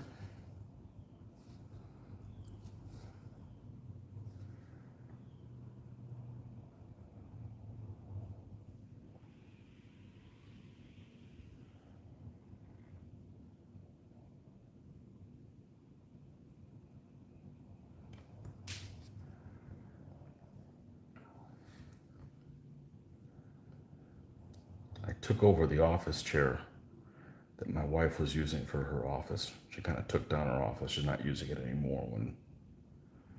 And I was going to buy another chair because mine had been with me for a long time, but it popped and creaked and bitched and snapped when I move around in it. It worked just fine, but it was annoying to have that in the video. And now this one is just basically silent, as a chair should be. I was going to buy one, and then I realized how much they were, and I'm like, I don't want to spend that kind of money on something I can get by without.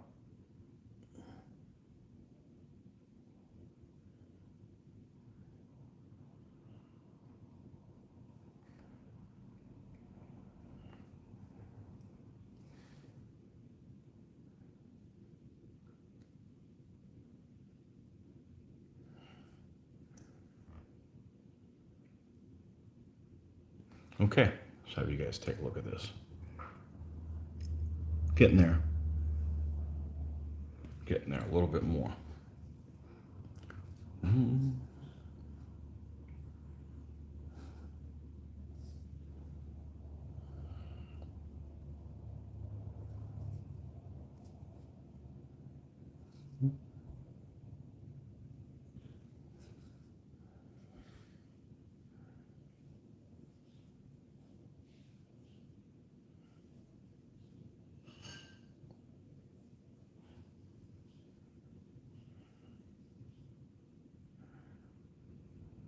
You guys quietly rapping.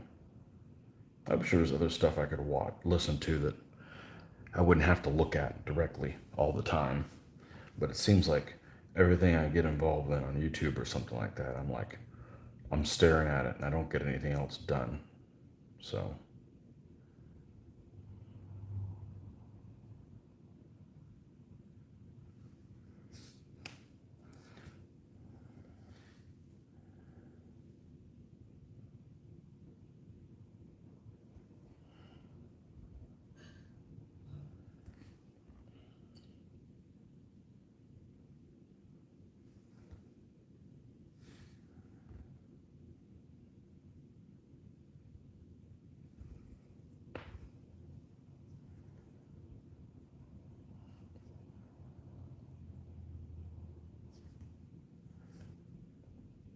okay, and let's take a little bit of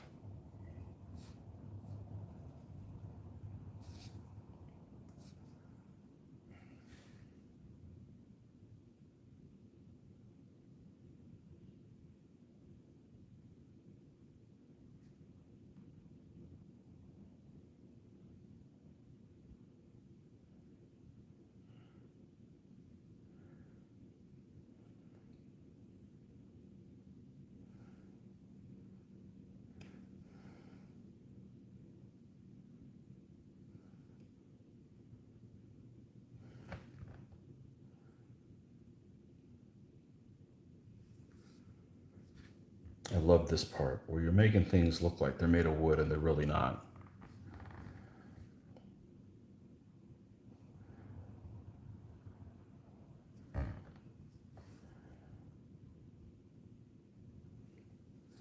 Let's get a little bit more on this. Focus on the ridge here. And the edge. And this edge right here. Okay, let's see what we got now.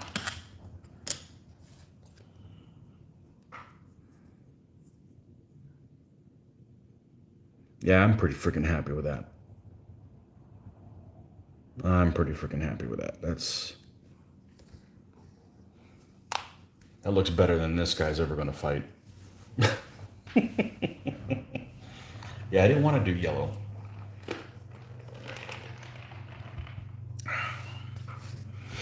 Okay. Excellent, excellent, excellent. All right. Make sure I didn't miss anything. And I didn't. Okay, that calls for a drink.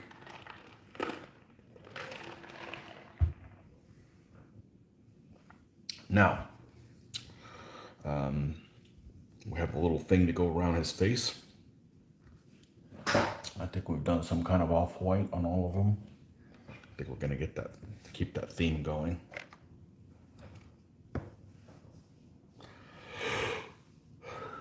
What is it? Hour 49 minutes. Okay, not too bad.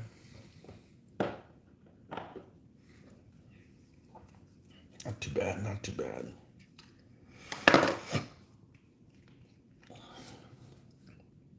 Oh, still had some there. All right, well, we'll roll with that.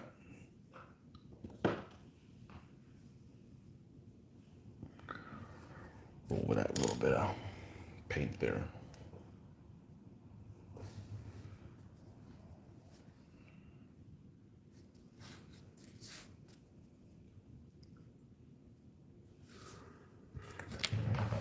Check out one thing.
Okay. All right, back to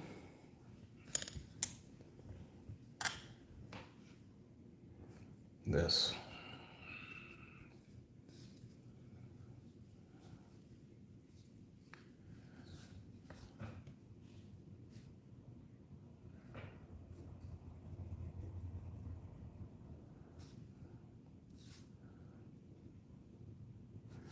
I'll start off with this color and then we'll light it up as we go.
I mean, you can end up using white and just pick a different color you darken it with and start from a different point. You can make all kinds of different colors out of one instead of just, I painted it white, you know?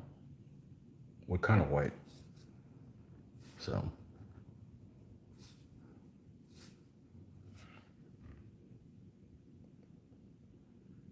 subtle variations.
All right, now let's do his whole tunic, so to speak. Let's take a look at this other goat guy.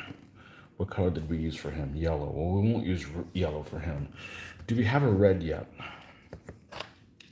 Let's see if I have one that's red. Let's see here. I have one that ended up being pink. Let's grab a red one. Let's make him red. Scarlet? Yeah, I could use the scarlet color.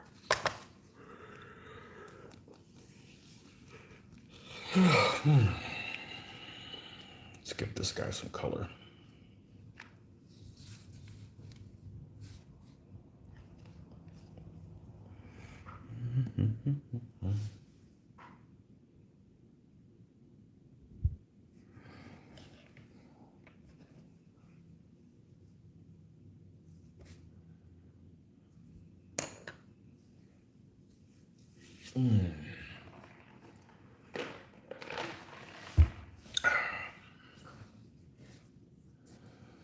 All right.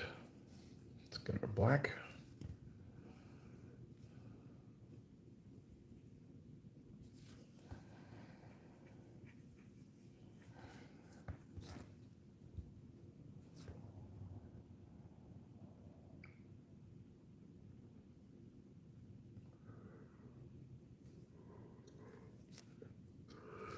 Whew.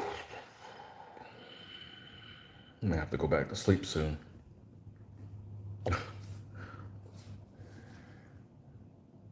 It's kind of unexpected to wake up as early as I did. Then I stayed up.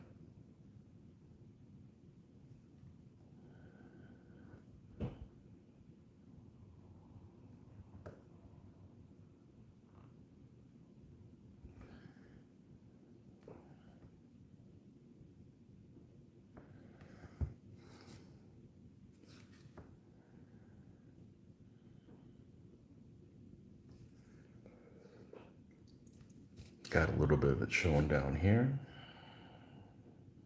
Okay. And have a little bit over here. If I miss something, it's not the end of the world. It's just annoying to have to go back and complete something you should have completed.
A little more red.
Maybe a little bit more. Maybe a little bit more. And then we'll start lighting this up a little bit.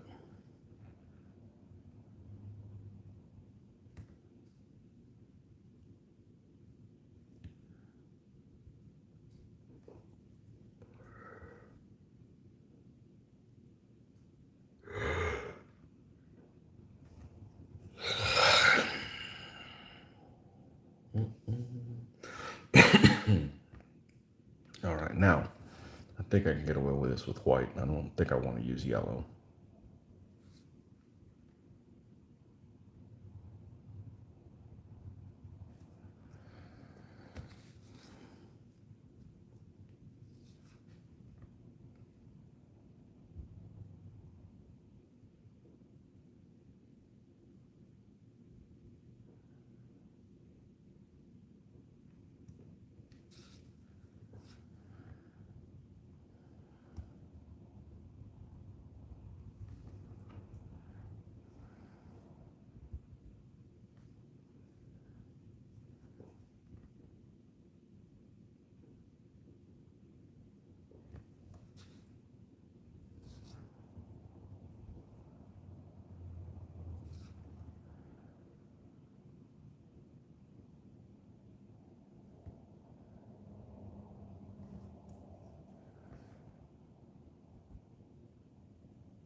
Okay.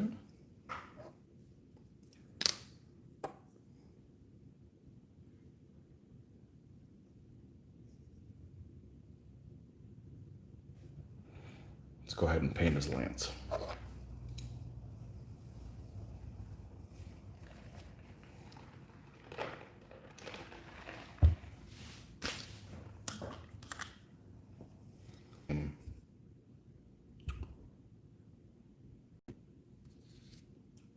Wonder what happened there.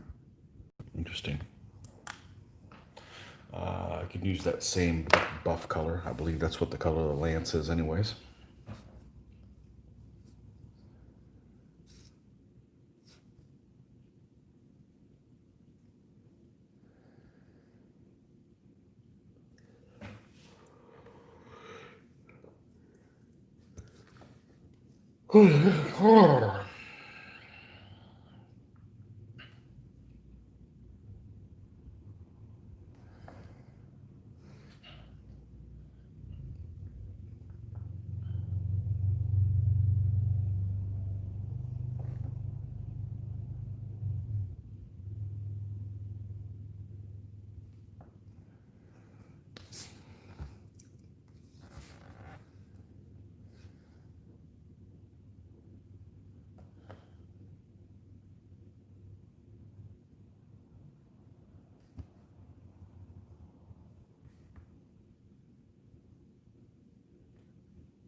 Okay. Right.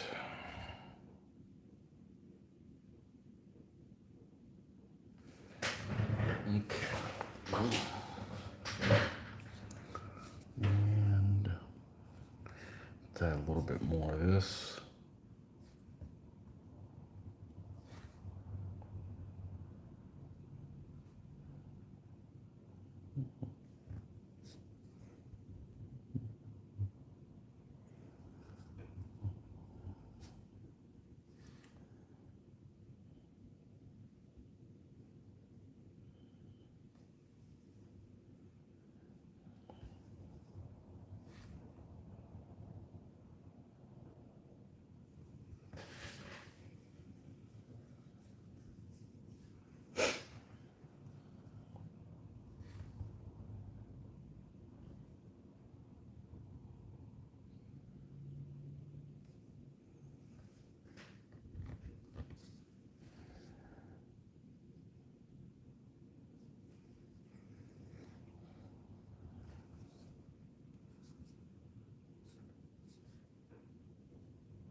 It's got to be that time of the morning.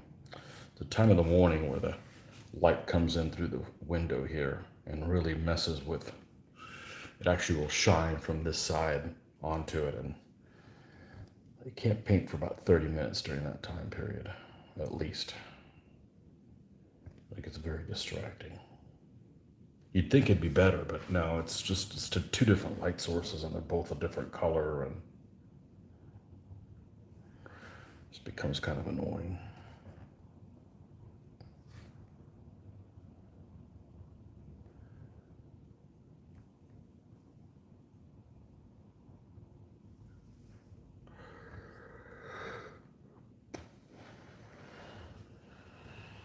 Let's see how we did compare to this one. It's a similar color, yeah. Okay, cool. All right, we got some gloves and some boots to do, and we'll do light colored gloves and boots on this guy.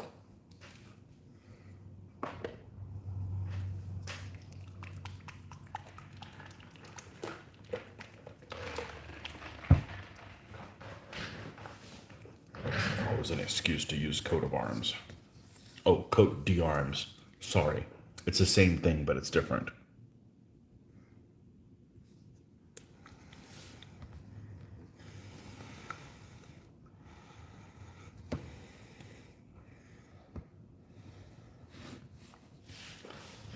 Make sure. Let me check on one thing.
Okay, we're back.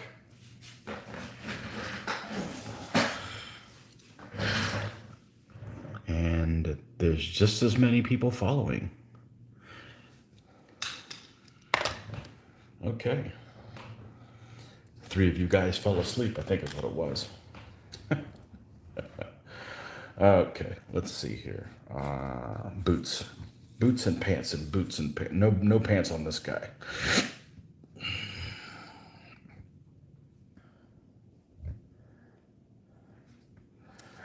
No pants on this guy.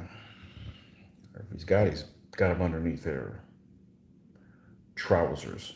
Another word I never use, trousers. I never use supper, I never use trousers. Obviously, I know what they both mean. That's just they're words I don't use. Forgotten vocabulary.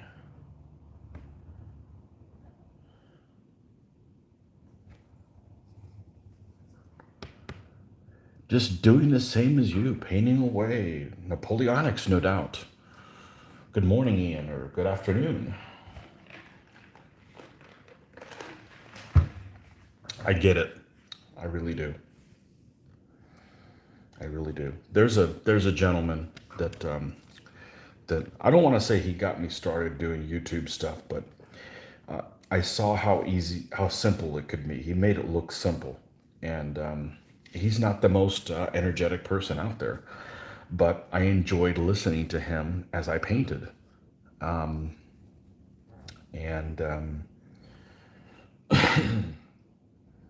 yeah, having something to listen to just kind of keeps you focused. Because, I'll be honest with you, painting by yourself is pretty darn boring. I started painting as an adult with someone that would come over uh, once a week, and we would sit down and we would paint. He'd leave his paint stuff at my house. We had like a 4x6 table, and did we have one light? I think we had one light, and that we just slung over the middle, and we just chatted and painted, and that's kind of how I got used to painting, is it being a social thing. So that was well before YouTube, so in the mid 90s.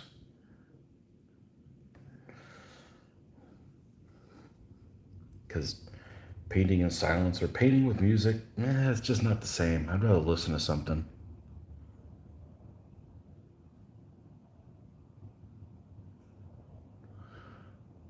Napoleonic's 15 millimeter Russian Litovsky Ulans. Well, now you're going to make me look that up. Let's see what these guys look like. And then I have a comment to make about Russians, which I thought was really interesting. Let's see. Let's create another one and make sure we spell this correctly, or I will get it wrong. Litovsky Ulans. Litovsky Ulans. Ulans always make me remind me of those helmets with like the flat top. I don't know if that's accurate, but yeah, I guess these guys have a flat top on. Yeah.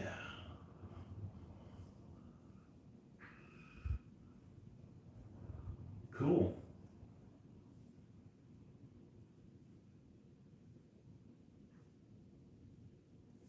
Looks like blue and red.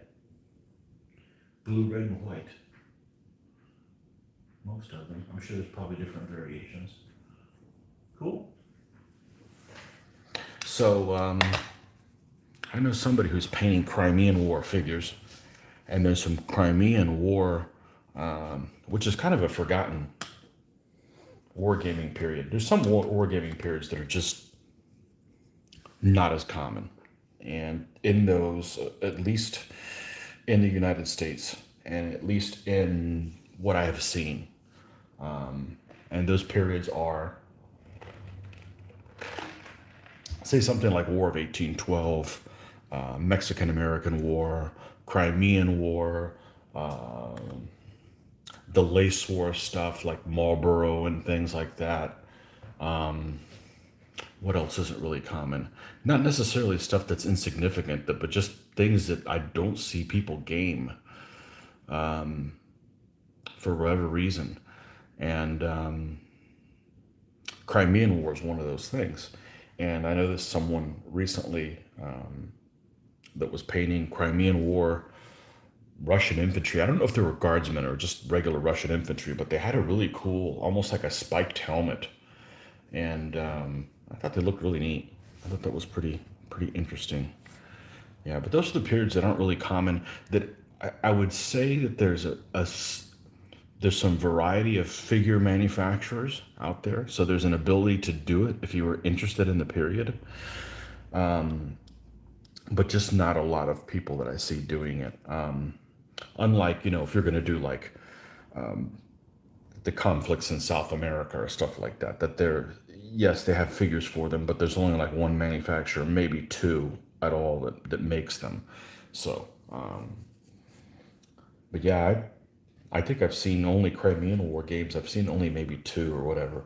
I actually, this this guy that was painting these Russian guardsmen actually got me to watch a YouTube video on the Crimean War because I honestly didn't know much about it, and I I learned something. So that's why I do historical gaming. You'll see something like, huh, what about these? What about this period? Let me read a little bit about it. Let me watch a little short video to see if it's something that interests me that I maybe want to learn a little bit more about. So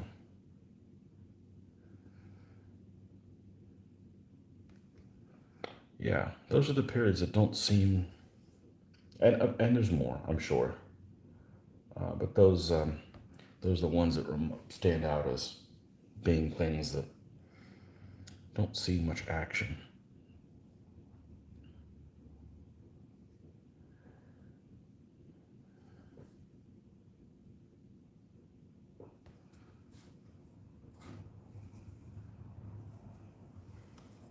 Russia-Turkish War. Which one? I think there's been several. The 1877 one is the one I was thinking of. Just stuff like that. Eh? They make figures for them, but you don't really see very many people play them. So, good morning, Kevin. Shocked 1812 not common. Yeah, it isn't. It isn't. It's kind of a forgotten war here in the United States. I mean, it really isn't, and I'm not sure why.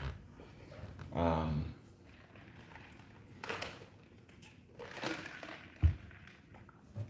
don't know. It's kind of American Napoleonics, right? Same period. Charge of Light Brigade. Yeah, it's the one game that I saw. They did a Historicon. Someone put on a big Charge of Light Brigade on a table that probably measured 8 feet by 24 or something like that. And but that's it. I've never seen anything else on that.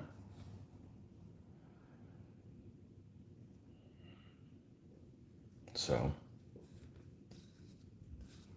I keep thinking one thing would be really interesting to do would be like Victorian time period wargaming, but with European powers as well as natives in different places like Afghanistan and stuff like that. You could have like Russians and British mixing it up, and but you know, I don't have the I don't have the time or energy to do something other than what I'm just trying to get by painting these poor little Hungarians. So, but I think that could be fun. Differing reaction with the kind of like the boxer stuff, but in other periods. I've seen one game of boxer things, and that's it as well.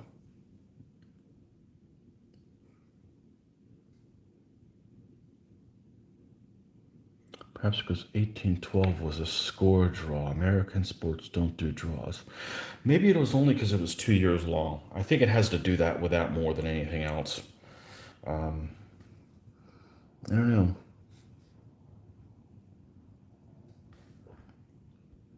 And there's just some periods that, may not resonate with some people. I don't necessarily dislike the Napoleonic period. I just know when I was growing up, there was a group of people that were playing Napoleonics, and they just didn't seem like they were having a whole lot of fun. Now, our group ended up playing Napoleonics recently, and we had a good time with that. But but we're already playing with somebody that already has them all painted, so there's not a big incentive for me to paint any figures. So that's going to keep me from like reading more about the period. Instead of like, hey, we're gonna play Napoleonics and I'm gonna paint some figures, so I'm gonna automatically gonna read some of the history because that's part of my tie-in and appeal to the learning about it. But Napoleonics obviously are popular. I haven't played it very often, but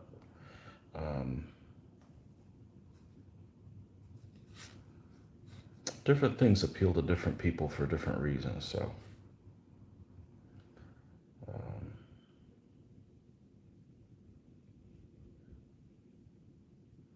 I'm not a fan of Civil War type things, so American Civil War just never was my thing.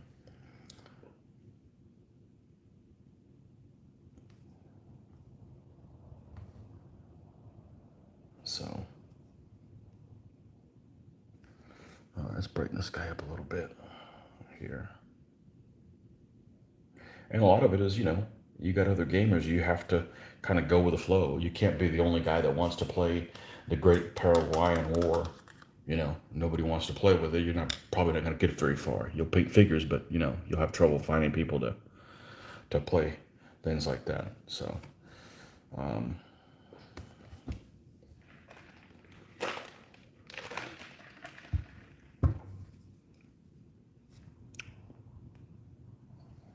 okay. Undershirt. Are we going to get stuck doing a white one again? Let's do a light blue undershirt just to do something different on this guy. And we already have light blue here.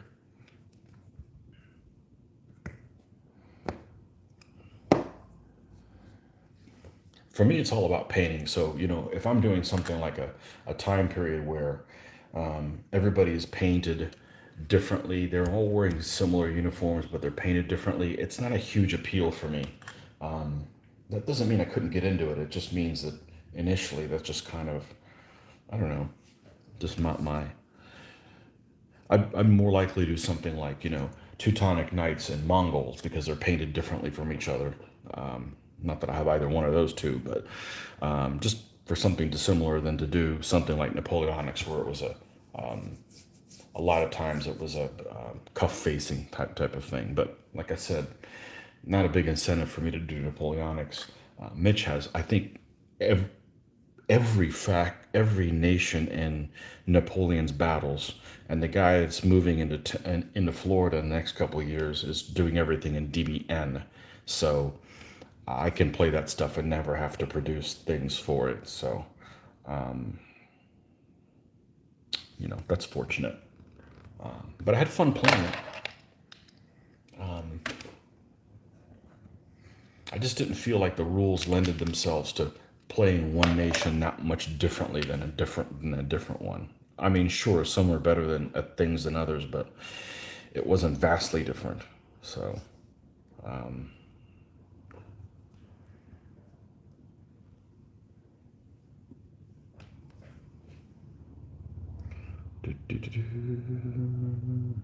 what I miss? What I miss?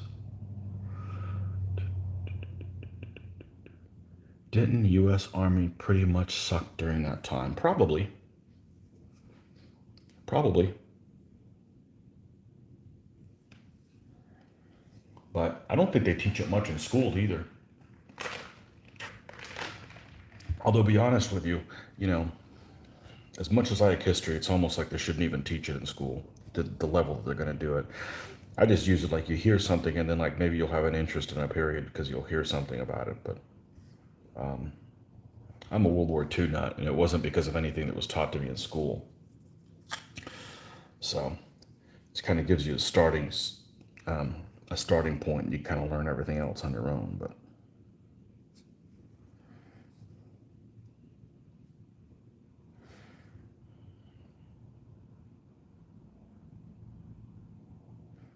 I think the U.S. Army sucked during that time period, but that's not necessarily the unappeal for me. I don't like to play Americans because I already am, and I like it. You know, I prefer to do a little bit of role play when I'm playing, in case you guys hadn't noticed. And I'd rather play something more fun.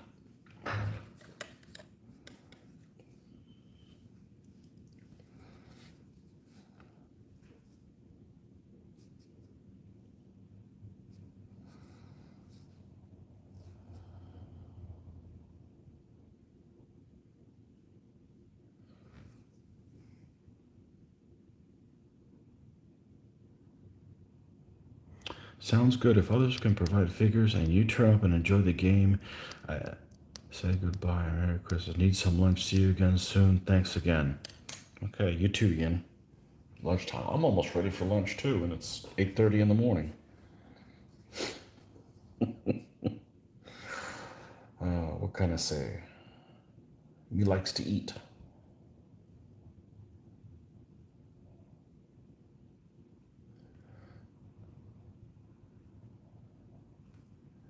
Yeah, some people find different reasons to play different nationalities. I know one guy back in the day, meaning the late 80s, this guy in particular, were playing Modern Micro Armor at the time, and this guy shows up, and he was some Marine veteran for the U.S. Army, and he wanted to play Mortarman because he was a Mortarman, and he just started rattling all these things off. Like I think he had some. I want to say it was PTSD, but it was before we got. It was even before the Gulf War One, so he wasn't old enough to do Vietnam, but he was. He wanted to play the guys he already was, and he just. I'll always remember. I was at 16 or 17 years old or something like that. I was like, I want to play some mortar, man. Mortar base weighs 45 pounds. Mortar tube weighs 20 pounds. Just like rattling things off like one after the other, like, like he's Rain Man or something. I'm like, oh boy. But yeah, I wouldn't want to play something that I already am. You know, this is your chance of doing things that you can't do in real life. You know, so. But if that's how you want to do it, that's by all means, So yeah, I'll never forget that mortar man, dude. He wanted to play some marine mortars.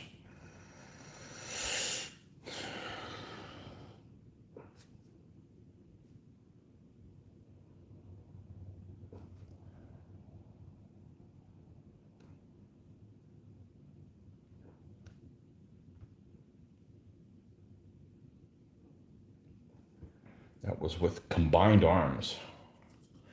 Frank Chadwick's Combined Arms, probably circa 1989 when we were playing that. Kicking it old school with GHQ Micro Armor. Those things are long gone. Of course, they look like crap too. There's some folks out there that paint that Micro Armor stuff just incredibly. I mean, just it's awe-inspiring. It really is. But I don't really care how for how those type of games handle infantry. They're just almost like it's almost like a side salad with no dressing. You know, I prefer a little bit more balance. So.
Let's go ahead and get these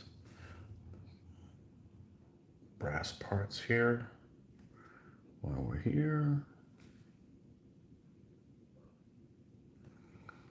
All right. I said this is the last horseman, and then these 2 deep knights are done.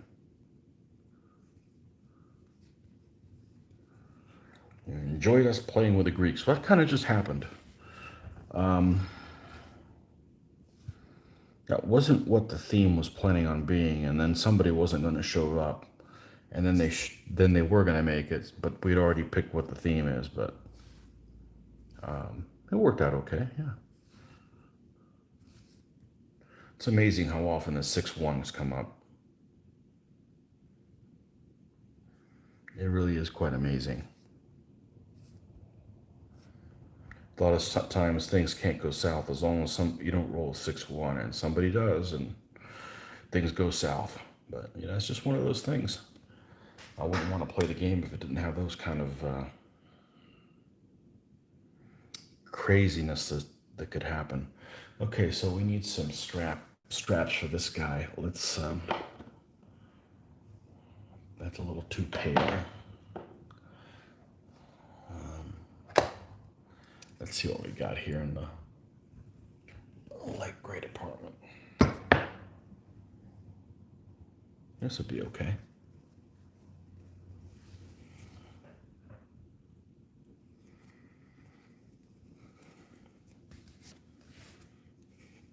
Yeah, it's one of those things that I've got an Athenian army, and I've got 2 stanzas Saloy and a light horse done, and a couple of spearmen. And I stopped. I ran out of time for a tournament. I've been borrowing an army ever since, and since then, Mitch is now in town, and I just don't see an incentive. He's got so many Greek armies. There's no incentive in me building one. So, not that there's anything wrong with them. I'd take them to an open event. So I'll probably never finish my Athenians, but I do like that army. A lot of spear. You can count on spear. So a core number of 4 is a nice number to have. So.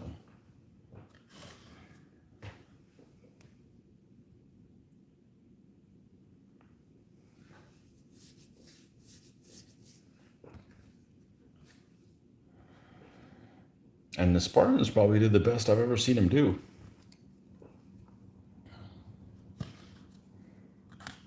Although, to be honest with you, I don't think I won terrain once. And that's unusual. But I just rolled too high. I never got terrain, so there wasn't this huge prevalence of littoral landings that usually happen when the Athenians show up. So, or I should say, littoral landings when I'm the only one that's littoral. So that's all right. Even 2-2, I got a good record with those guys. I don't remember what it is because I technically don't have an army of them, but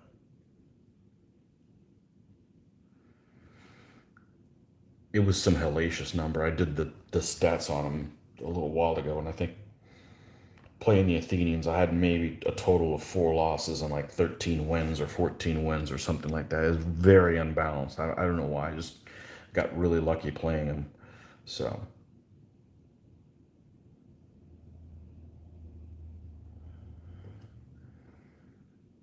I still think the most winning army I have right now, or the best record, is probably the Irish. Believe it or not.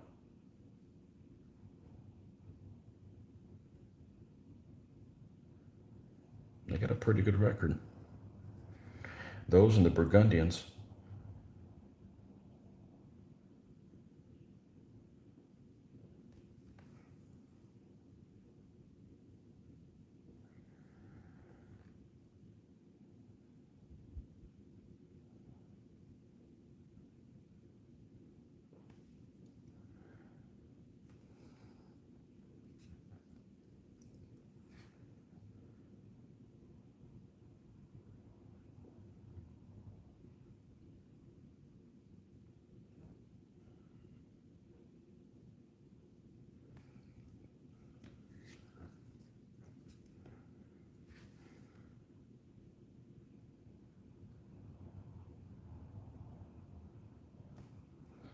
feel like that I've painted all these horses ahead of time kind of sped up the process. At least it seems like that's the case.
Where's the core color? Here we go.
I was trying to think what other periods aren't really common. Oh, the British in India. That's not a very common period as well. Yet they make figures for it.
Yeah, there's got to be other stuff too.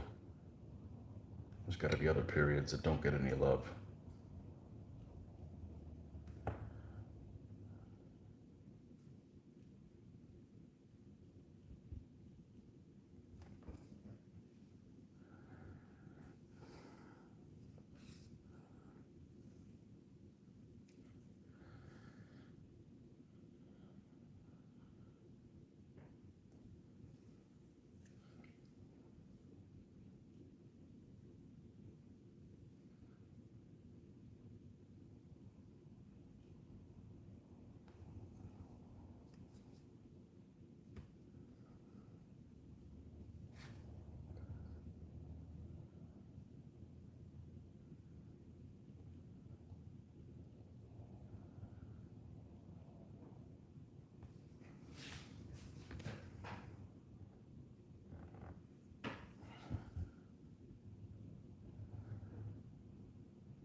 Okay, we have a saddle to do. Yeah, let's do the rein. Let's go ahead and get the reins over with.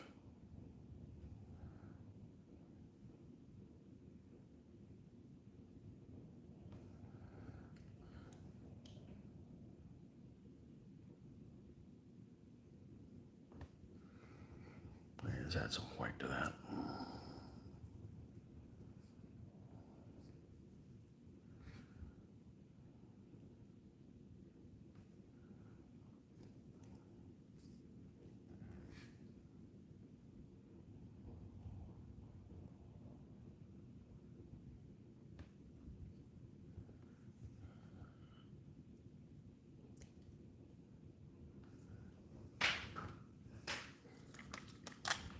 Korean War. Korean War is not very common either. I don't know that I've seen a Korean War game.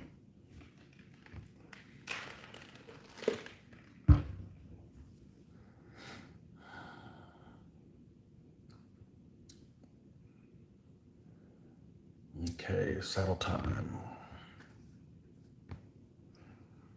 Let's see if we can use a color that's already here.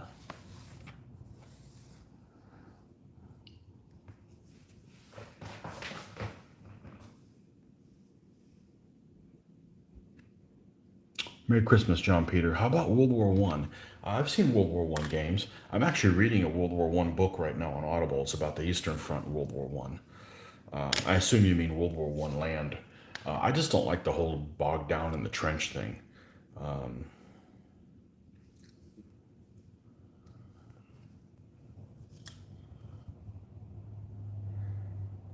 would think that World War One's actually more popular than it is because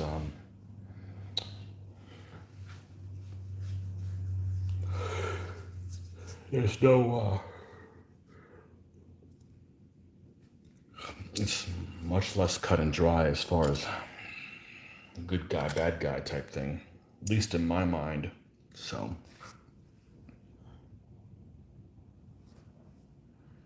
one thing that could actually be pretty simple, that would actually be not simple, would be pretty cool, would be Russian Civil War. I think Russian Civil War could be pretty neat because you've got multiple nations and stuff involved in it. But it's like, okay, who makes a set of rules that's good? Now I know the Perfect Captain make a set of rules called I think it's called Red Actions that have some kind of unique rules, but I just can't get into another period, you know. But Russian Civil War could be interesting.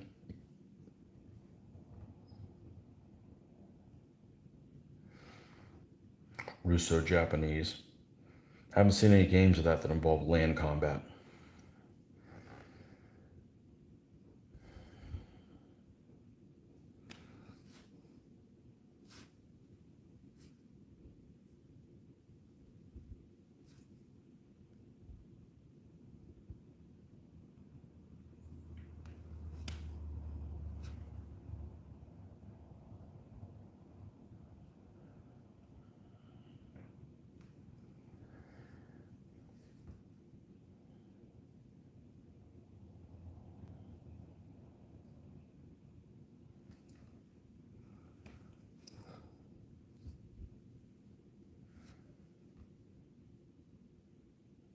Opium Wars. Haven't seen any Opium War gaming.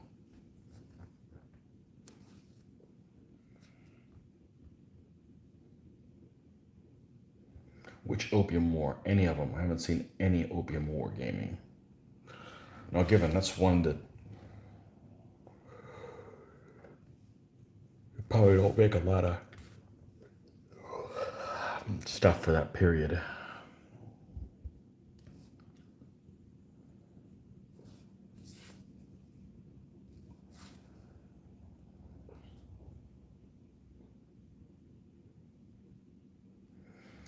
Franco-Prussian. Never seen a Franco-Prussian game. Maybe popular. I just never seen one. Or Austro-Prussian or any of those.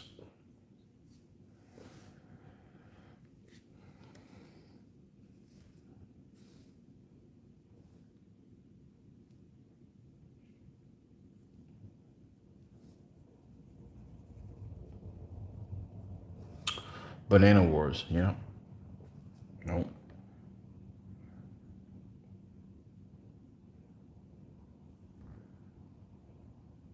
I haven't seen any.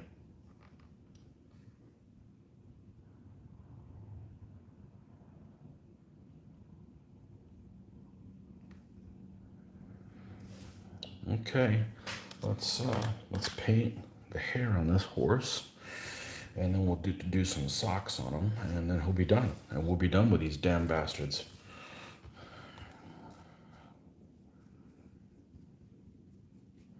Choco Wars. Yeah, that's another one. Good morning, Joe.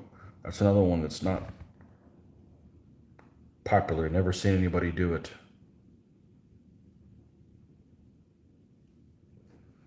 One of those wars, and I can't keep them straight. The one between Paraguay, I think it was Paraguay versus Brazil and Bolivia on the other side. I don't know. One of those, like, I want to say it's in the early steamship era.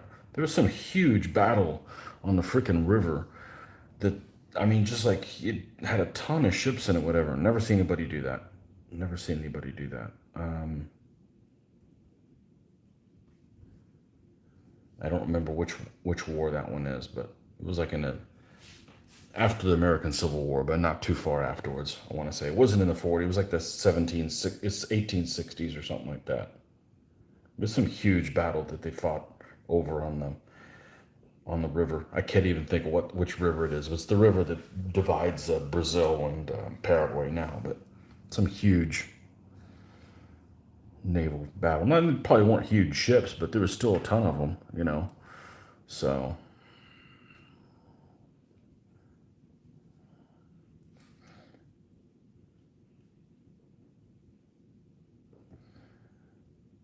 if I got back into ships, I would definitely go into Victorian time period stuff and do what if stuff.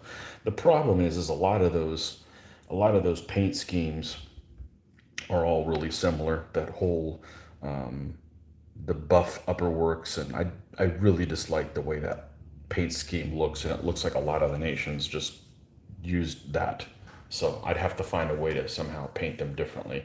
You can't paint everybody the same. There would be no incentive to paint other stuff. But whatever that thing's called, where they had the buff colored upperworks, and I just don't like that look at all. Especially if the rest of your ship is like a really light gray or almost a white. Like, it's just not my thing. Or it'd be okay to do, like, one nation like that, but painting them all that way, that's just no, not my thing. So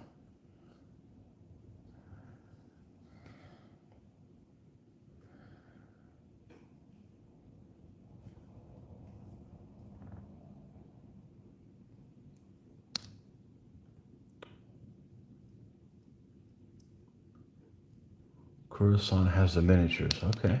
South American wars had large tank battles. What? They did? Well, nobody knew about it. Nobody knows about that. Enlighten us. I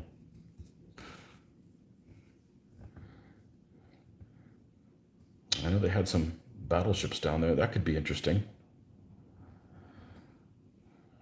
I think Joe's got some of those too, if I remember correctly. Joe, you got some of those. That'd be a.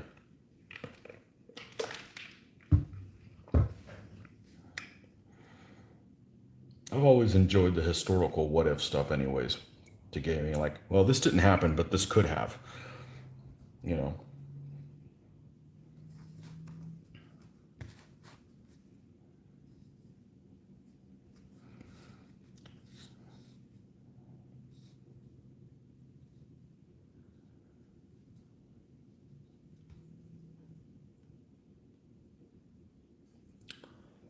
tank battles in South America. It's got to be less common than tank battles in Vietnam. And those weren't that many either.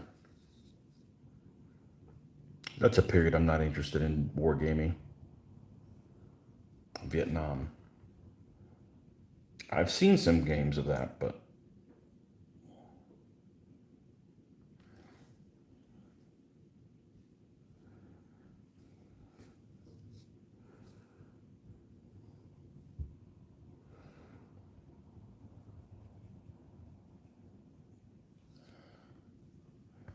Just not my thing.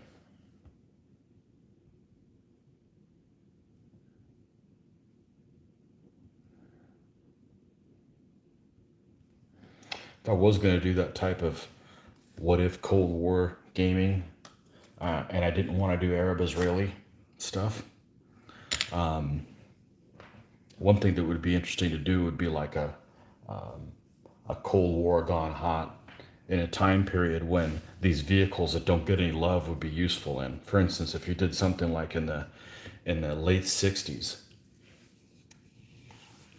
you could have T-62s, T-55 versus you could have some of those heavy tanks. What are those? The M10?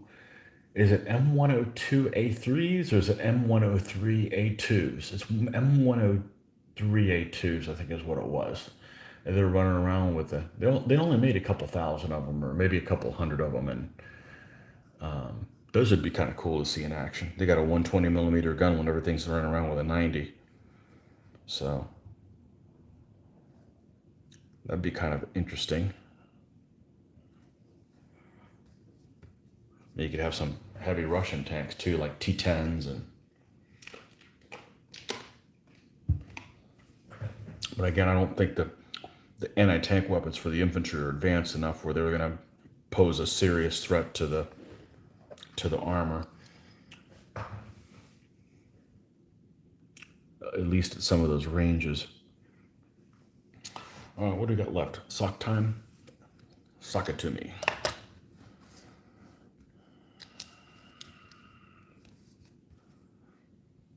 Yeah, Korea. I don't think I've ever seen a Korea game.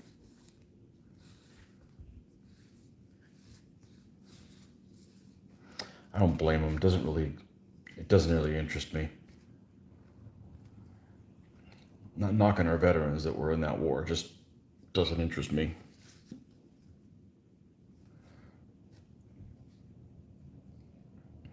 What did I say? I was going to do a light blue shirt on this guy. All right.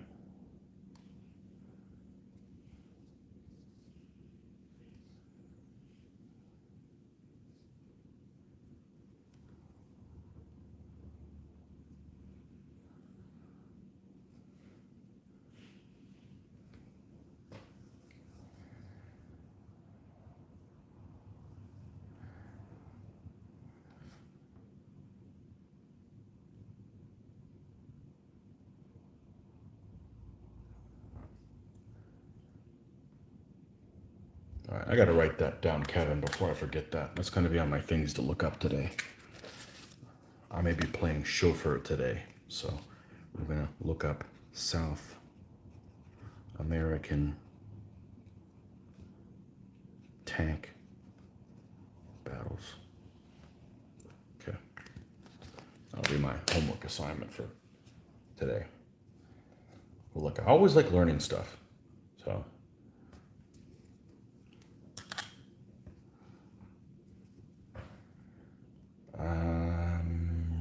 right.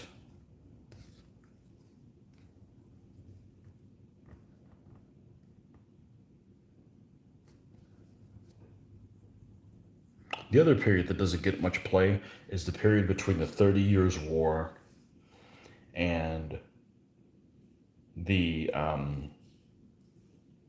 7 Years' War. During the 30 Years' War and the 7 Years' War, right?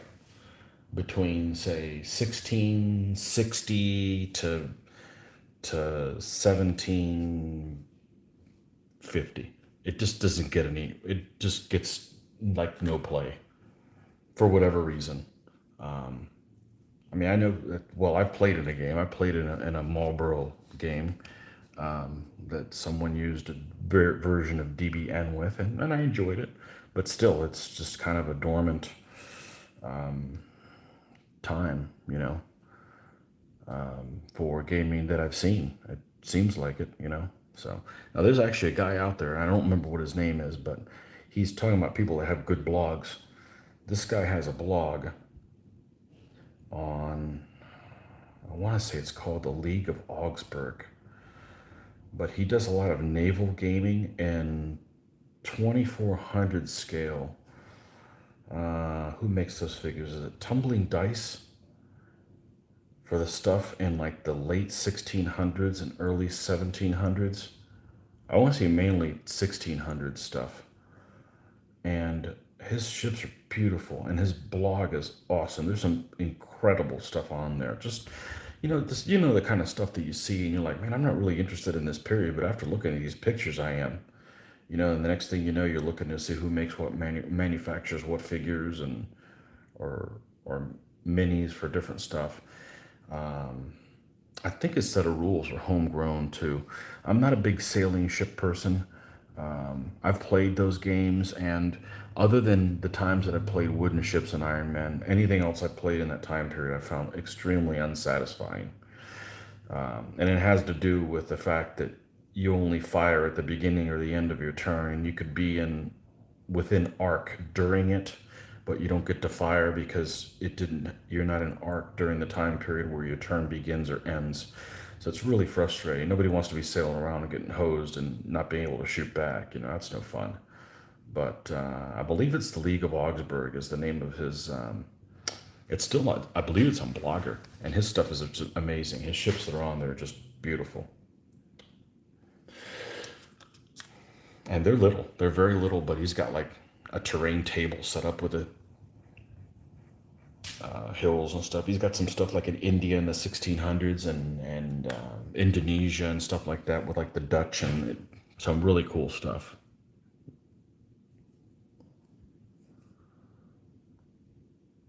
Second Battle of Nanawa. Blood and Plunder. Blood and Plunder does that, but that's like on a skirmish scale. I'm talking about like big battles. And honestly, that's why I haven't really gotten into Blood and Plunder. I've told them that there's rumors that there might be a Blood and Plunder done in the 1500s, and that's going to be dangerous. If they do that, then I could see getting. I've never played it, but if they did stuff with conquistadors and Aztecs and stuff like that, yeah, I'd be in trouble. I think I could resist it, but that's my jam there. Second Battle of Nanawa. Nanawa. Okay. Well, I'm sure it's probably Brazil versus Paraguay or Paraguay versus Argentina or one of them things. Bolivia.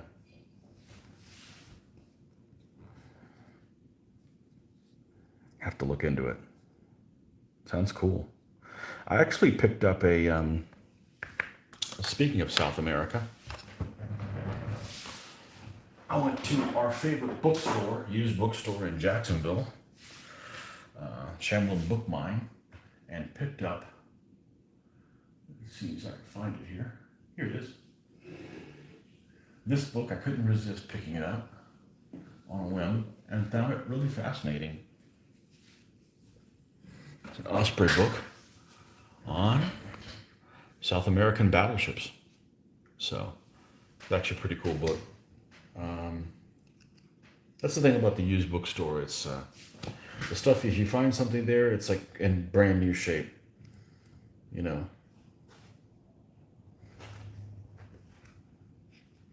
Yeah, these buff colored funnels. I don't know what it is about the buff colored funnels. I don't like it.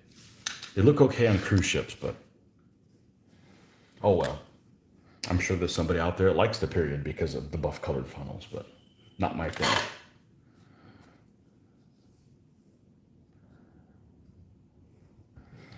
Yeah, I'll have to get, when we have a long weekend, I'll have to get Joe to run a Sea Creek game for us because, well, I know I'll enjoy the hell out of it. I don't know about the other guys, but I'm a rivet head, so.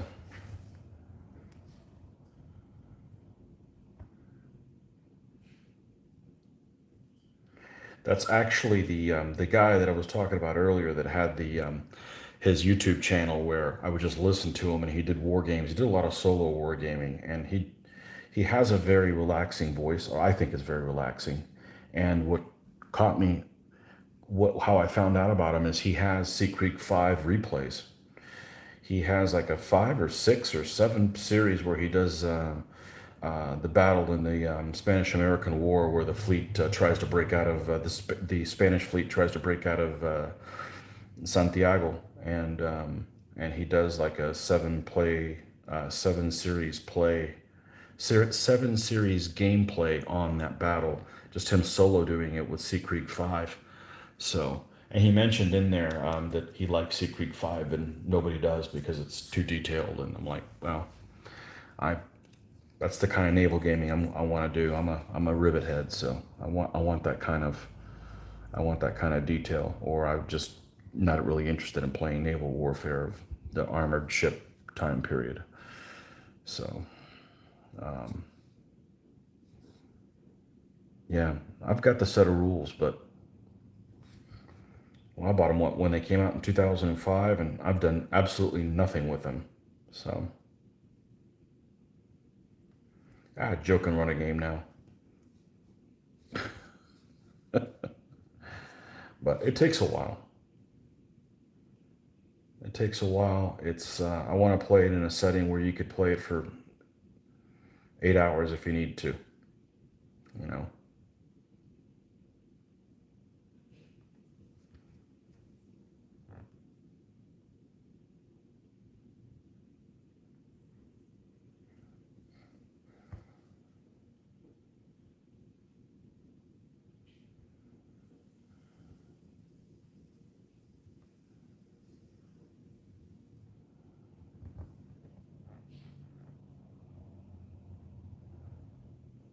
Avalon Hill did a number. Man, I miss the days when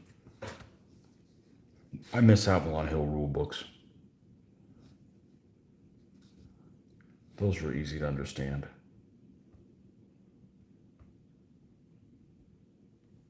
Or maybe they weren't. You just didn't know any better.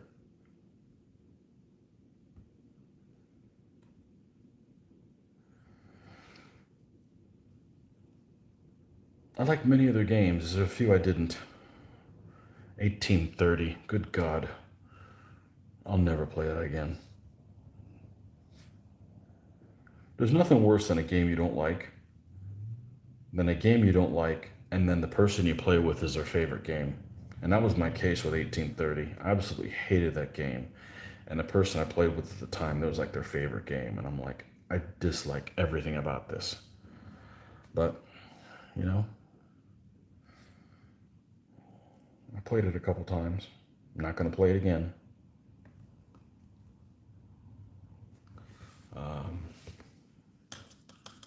What else? Like the only Avalon Hill game, that's the only Avalon Hill game I can think of that I've played and I just would refuse to play again. I mean, I haven't played them all. I'm just saying that's the only one that comes to mind. Oh, never mind. Rise and Decline of the Third Reich. I'm never playing that again. That's just, if you're playing, I have nothing against board games, but if you have a board game that you don't like the gameplay mechanics that you do, the decisions you have to make, if it doesn't look pretty, if it, if you're bored, if it's a long time between turns, if you start adding a lot of those things together, it just basically turns into something I don't want to have anything to do with. And games that I don't like, if they're not visually appealing, like it can be a board game, but if it's an ugly looking board game, then why am I playing this again? Or if it takes a long time for you to come around to your turn again, maybe that's just better suited for play by mail or a computer game that you can pass turns back and forth to. But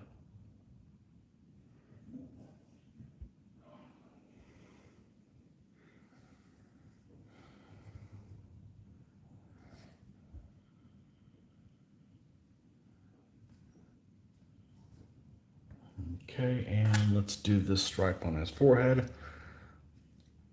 Man, I'd say this guy's done.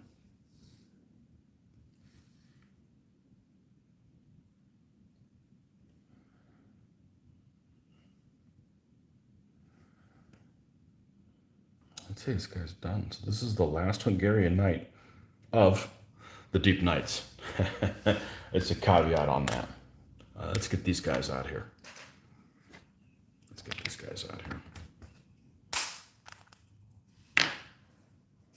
Where's my lid?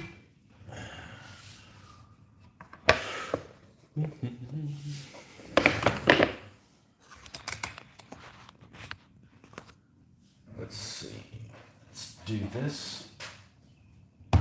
Let's do this. Let's do, where's the small one?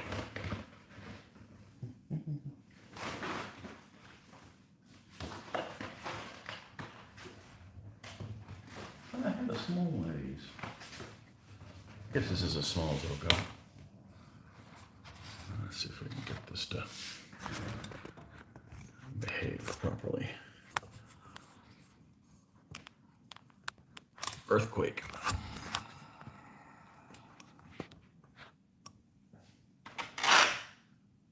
All right, so we got this guy. Oh, that's just at the wrong angle.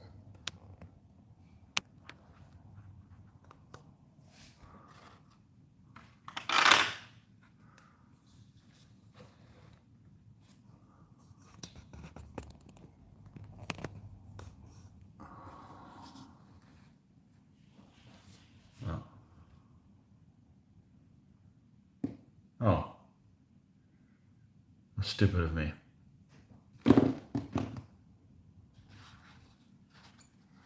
Did Hungarians fight during the Battle of Vienna? You mean the big one in 1525? I believe so. They were combined already together at that point, I think. But they actually took over Vienna. These guys actually, and these guys got in a spat with the Holy Roman Empire, and beat them, and they held Vienna for a handful of years, 5-6 years, something like that, which is something I didn't know about at all. Hey, all right, let's try this, and let's put this at a lower angle. So,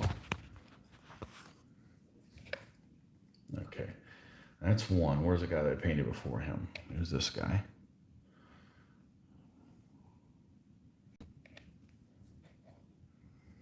And this guy goes with him. So these similar poses, this is basically the same figure. These guys will be on two different stands on the back rank. So, you know, like this, there'll be you have one guy leading the file, two beside him, and then three on the back. These guys, these unarmored type of guys, are the rear rank of these folks. They're just on two different stands. So that's the rear rankers. And then we got the front rankers are this guy leading the file.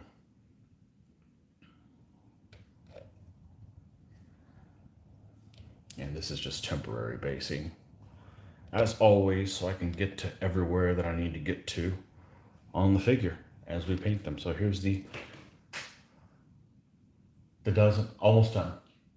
I want to be there by 10, so if you don't think you can, I'll go by myself. Yes, I can be there by then, okay? All right, so this is the dozen knights here. We'll let these guys set for a little bit, and we'll come back and start the varnishing process, but this is what the two deep stands will be composed of.